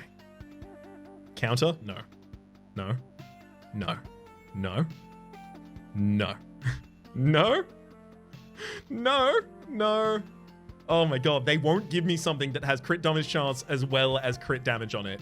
I'm gonna try and do one more loop again. Because they haven't killed me! Also, I'm getting a surprising amount of orbs of evolution, as well as a decent amount of astral orbs out of doing this. So, it makes it a lot easier to do when there is a great reason to be doing it. I mean, I can cover one more space right there. I don't know if that's worth it at all.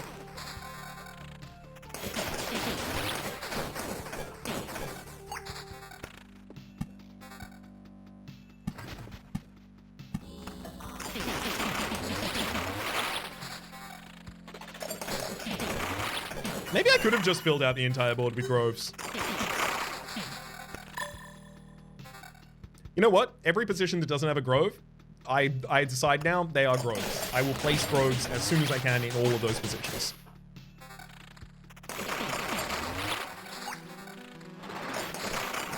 Well, in any of those positions that I ultimately end up making it to.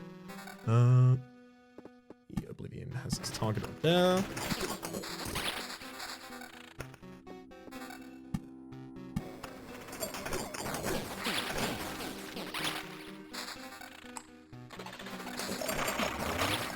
I wonder if I'd started doing this earlier on if I would already have a full map.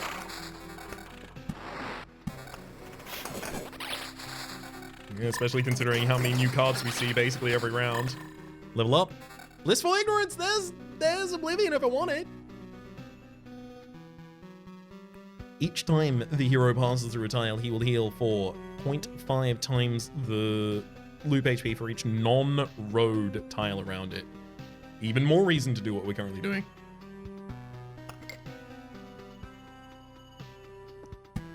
Duke.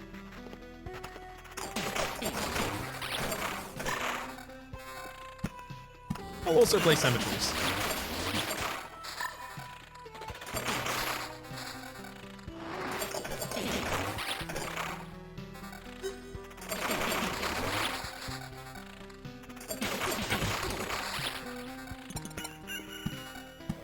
In the Grove, Temporal, nope. So, I think those flesh golems might have some sort of ability that prevents them from being killed in a single hit, like sturdy. I kind of want to see them. Or see that ability. Show me sturdy. Dying Strike won't die until it attacks one last time. Making me think I'm weak? No, I'm absolutely murdering you. It's just you have a reason that you live still.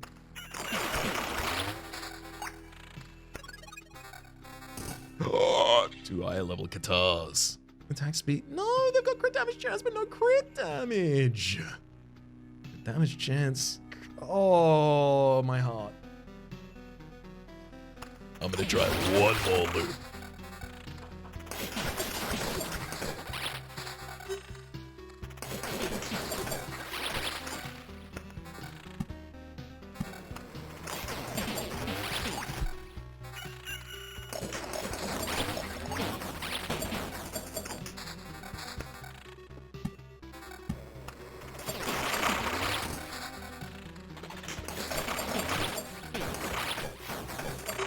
If I can get equipment of an appropriate level, it's over for everyone.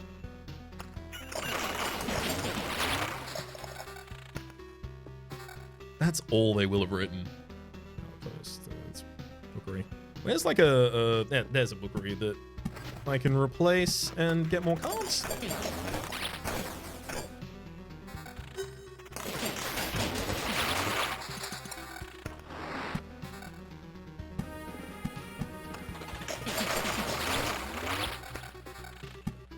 Even more outposts. Okay, you know what? We are filling the map again. I don't think I was, but I am.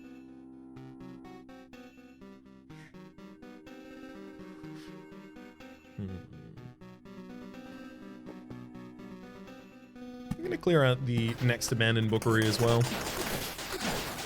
Seeing enough cards to make that a good idea, I think.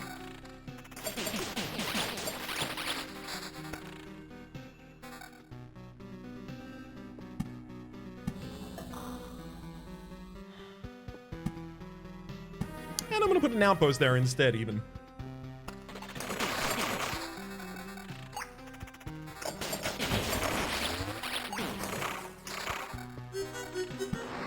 Another bookery there, another cemetery. Basically, this whole line could use cemeteries at that point, but I kind of want those to be groves up there. Decrease the difficulty just a wee bit.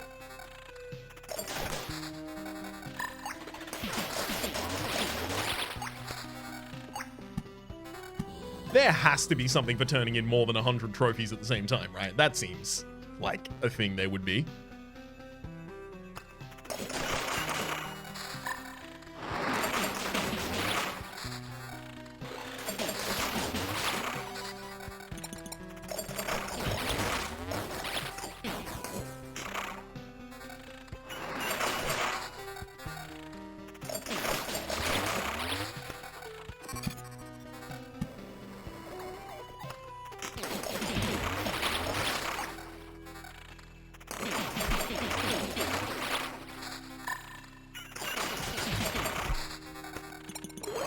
Another Oblivion. Get rid of another abandoned bookery. No, the mages that we're fighting in the vampire battles, I mean, I guess they're not giving better resources than the Time Watchers necessarily.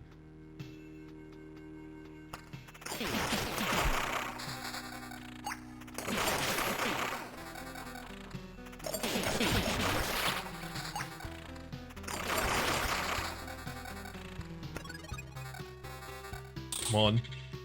Crit damage and crit damage, higher damage, ridiculously higher damage, actually. Yes, this replaces one of our Katars. The other one is also crit damage and critical. Yes! Katar! Katar! Katar! None of the outfit, it's there for us. Max HP as well as critical damage and critical, yes. Incredible. Boots are not better than the boots we are currently wearing.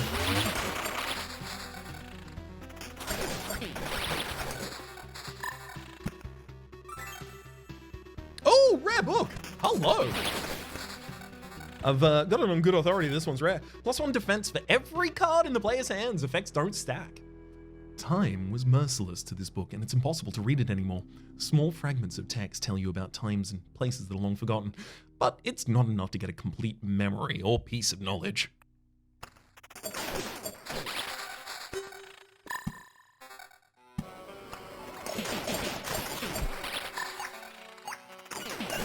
%70 chance to crit for 237% damage.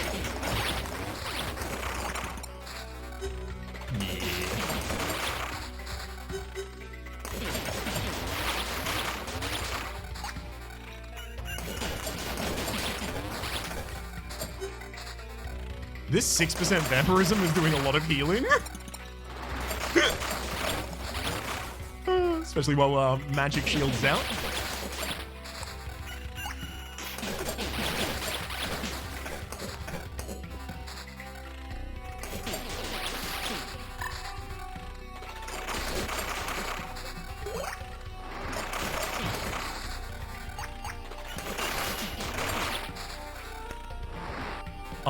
Our rarer resources and the resources that I care a lot about, like food supply, are definitely stacking while this is all happening. So we are still accomplishing something.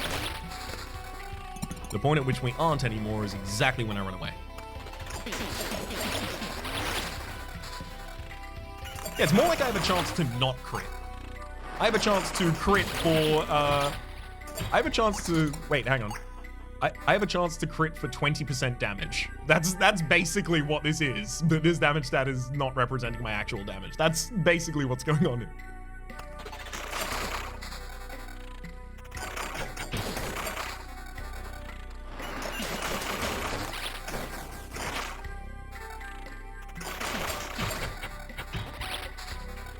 We're healing every time we kill an enemy. We've got all of the anti-AoE tech that we can basically get.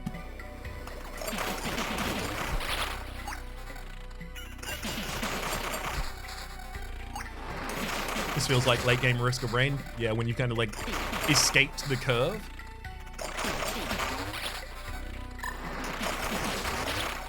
I can certainly see that. Are any of these going to be good enough? Because I think I could leave now. But I also haven't died. None of those are good enough, and I can still get more food. We're going.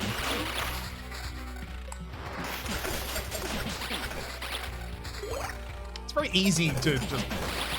We're going at this point. And critical damage of 21%? As well as damage to all. 100 more magic shield. Loses a little crit damage chance. That's not much crit damage chance we're losing. I think I take that.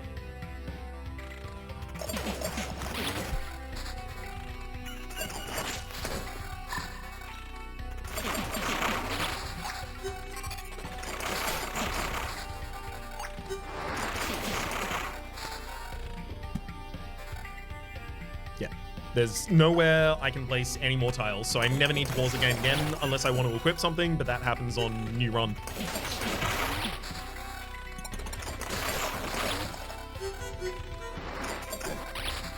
Incredible.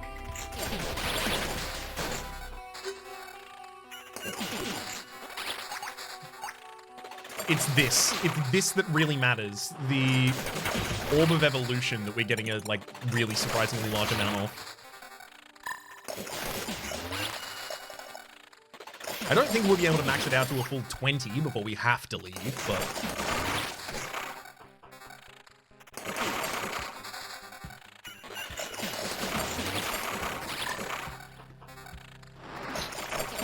It's not going to stop me from trying. Okay. I'm going to Oblivion and then Forest. Getting some more Metamorphosis. Oblivion and McKee and then... place a Forest again. It's just one tile of Metamorphosis, I guess, that I'm getting for that. That's not big. It's not enough to make that an exciting thing to do.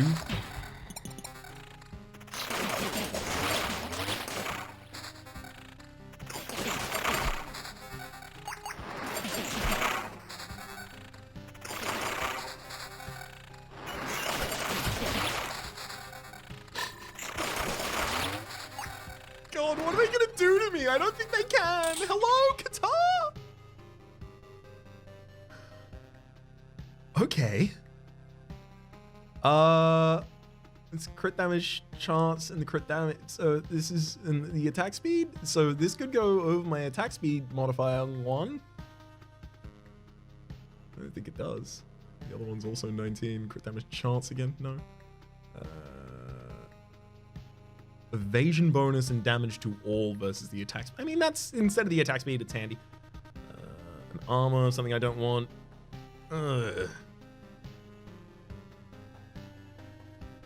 Significantly higher level armor with damage and damage to all, but it's got higher crit damage again, but it's got lower crit chance again, unfortunately, like significantly lower crit chance.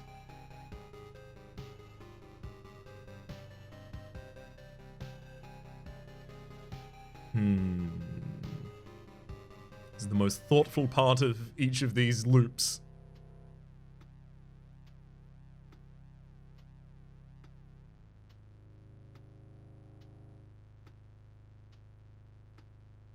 I do like the damage to all as the thing. But I have to replace it.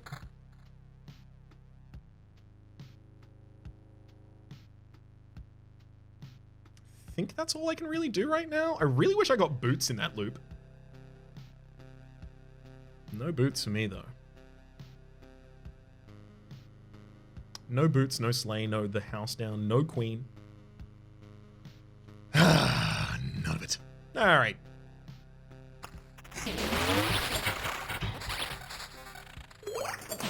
Keep going.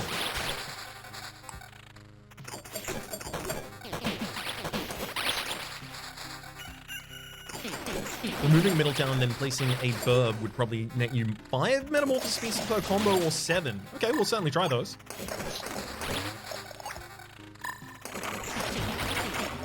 More than happy to give it a whirl. Should we see a Oblivion to take advantage of here?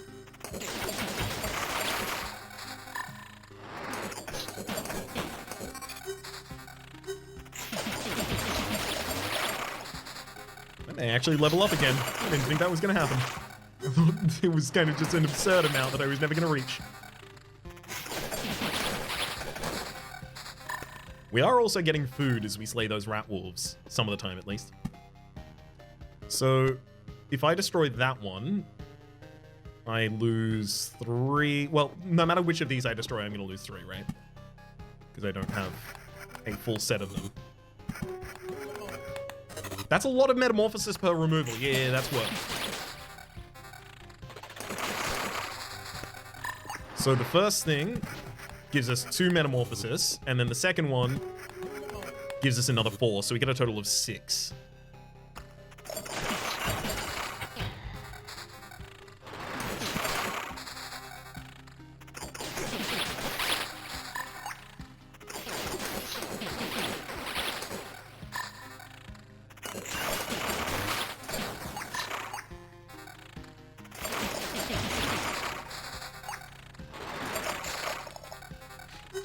So quick. Oh, the kills are so quick. Barely even get time to register the enemies.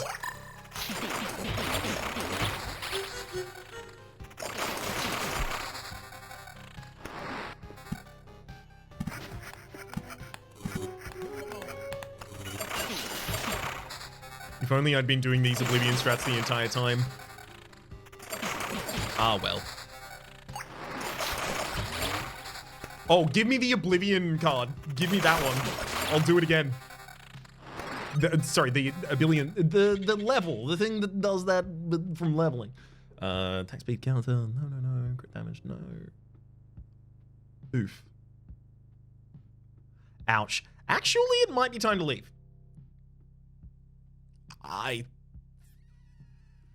do want to get the final level.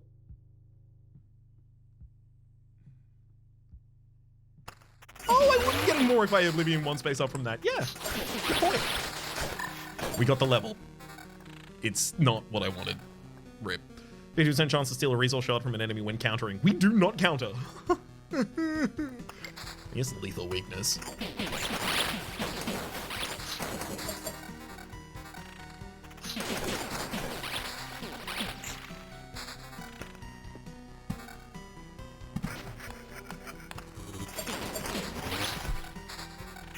Oh my god, where are the suburbs?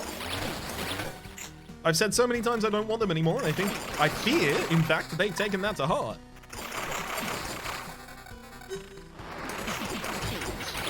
They refuse to show up at all.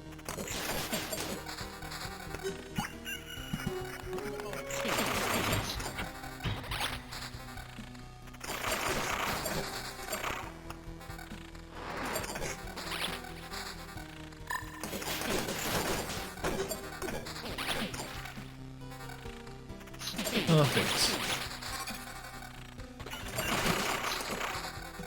I don't really know what else to say about the run. It's doing well. If we die on this loop, somehow we will. We'll have enough skulls to pay the toll. That is a good point, well made. There's no real way to actually make full mistakes here. We would have to die 2 times as well because of the respawn we still have in our back pocket.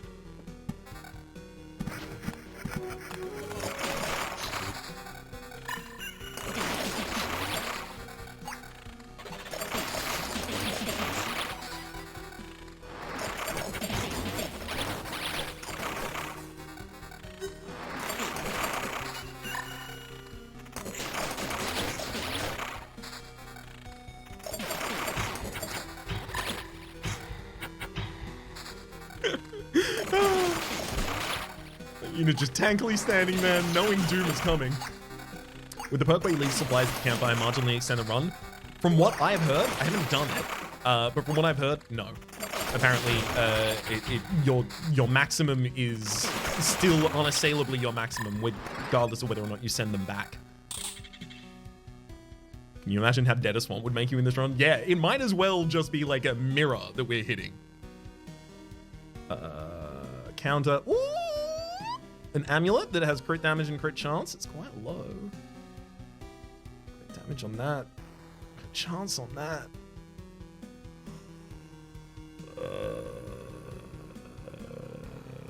I mean, I can keep ascending the character, but like, oh, any of these actually better for us?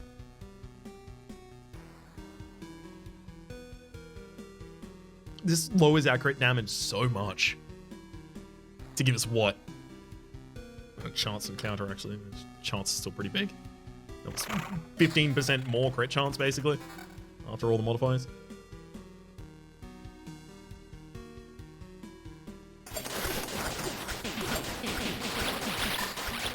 A perk that could extend your run is called Deep Pockets. You can carry up to 50% more resources before you max out. Unfortunately, that is a boss perk, or a boss trait, and I disabled that before the start of the run. So that cannot even show up for me. Ooh, take an old painting home, sure.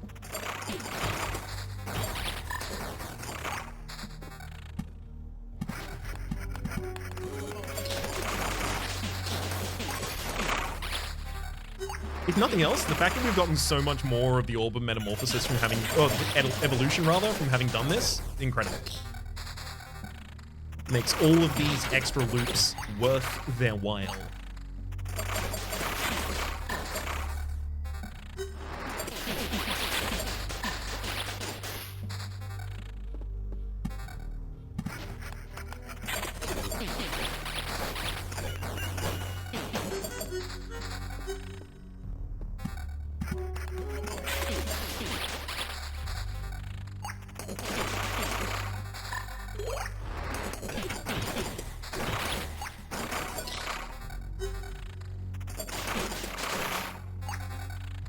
You haven't got any camp items that allow you to carry 1 extra potion. Those do those do exist, rather.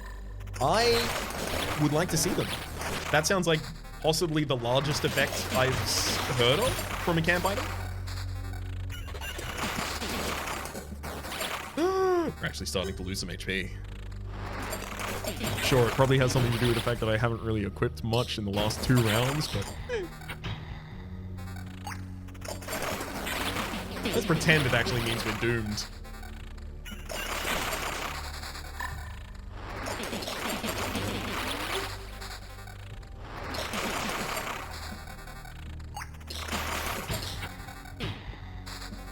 Still waiting out for another Oblivion. There it is.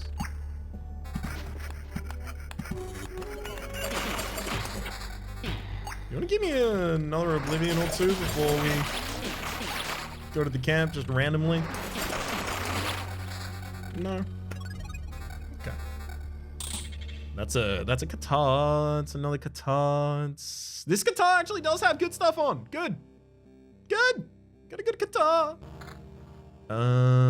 The armor has some critical damage on. Got critical damage on the boots as well. Level 23 boots.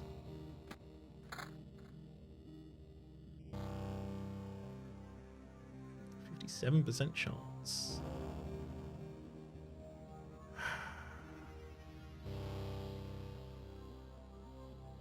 The armor is so much bigger.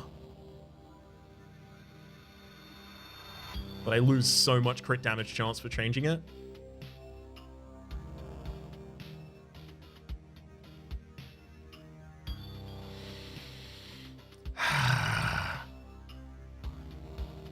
No, I need that 11% chance right now. It's so important.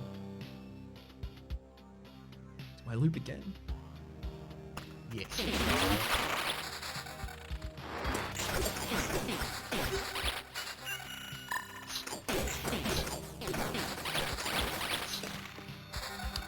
Is there a cap for item level? Not that I'm aware of.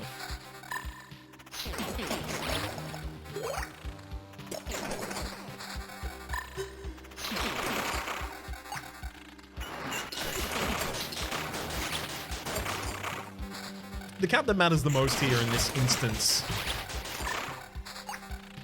honestly, is probably just orbs.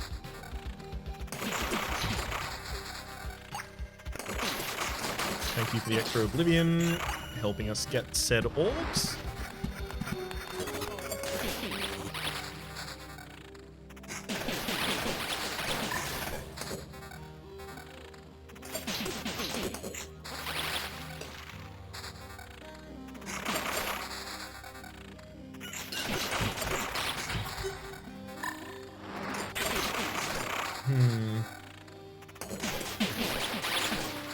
As I don't really have any more decisions to make for this run, my mind is getting kind of brain jammed.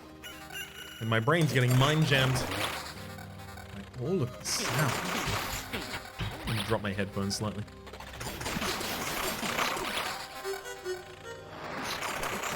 My God. Truly ruinous. Ruinous affairs here. Give me another Oblivion, please. There it is. Although now I will actually also need a suburb, not something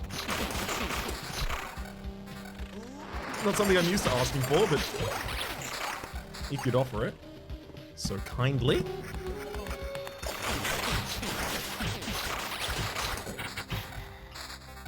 I think we might leave this. Really depends on the weapons we get. Guitar! Crit damage. No. Crit damage chance. Oh my God, they're both so low. Crit damage, crit damage, crit damage chance. Oh, we got good boots at least. Yes, quite good boots. 72% chance for 250% damage. Was that good enough to make us loop again?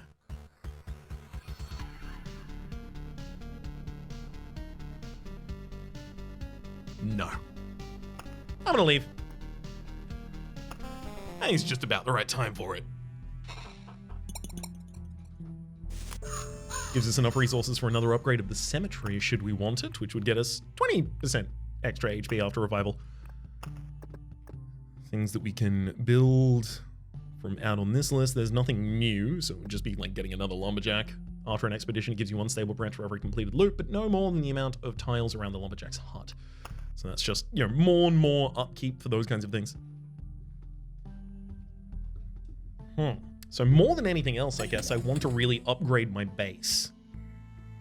Get another upgrade on the war camp and an upgrade on the cemetery. I think more importantly than anything right now, war camp. Fine. Now I'm beginning to see your fencing and not chopping wood. Chopping wood worked quite well for me so far. And who will you complain to when it stops working? Always think a step ahead. So don't speak so bluntly. You know what? Let's go with blunt weapons again. And that actually does give us exactly the resources that we want for upgrading the cemetery as well. You stand up and walk, but you're limping. Not good. The locals told me how to stop limping so much. It'll be better now. Trust me.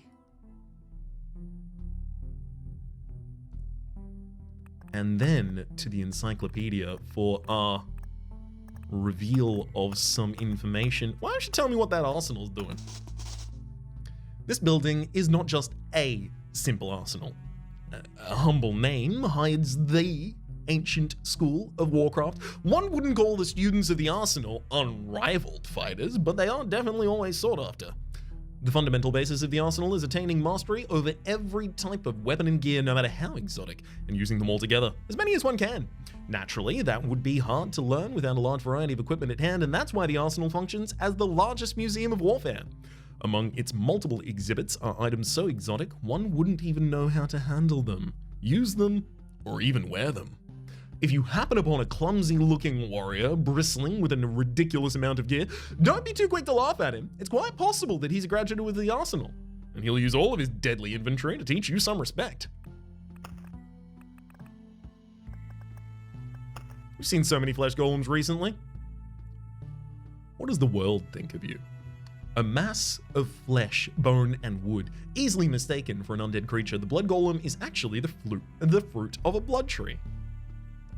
It can barely last for a week, but in that short time, it's able to break many spines. The massive body alone is a formidable weapon. Few creatures can survive a direct hit with a heavy, meaty arm.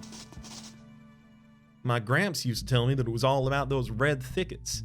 It was around the northern road, he said, where he and his friends used to gather mushrooms. One day, they were jumped by a huge carcass, ribs sticking out and all. It killed Gramps' friends in a single blow, and then just fell apart. Hot steam and chunks of meat, that's all it. And then the red trees grew all over that road, and no one goes there anymore. A day in country life. If you're lost in a blood grove, you'll always find a way back. Or at least a part of you will. A knee or a collarbone, depends how lucky you are. Horace of Frogchester, Bad Habits of Forests. Note on meat golems.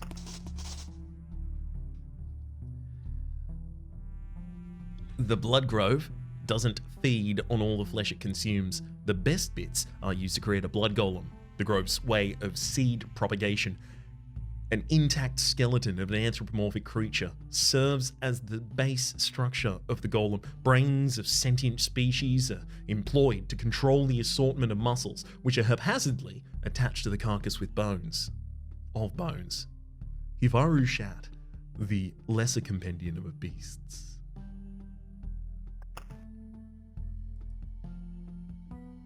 The best bits are when Raps has to find 3 new voices. I could not agree more. That's one of the reasons I really wanted to loop reading the inventory in.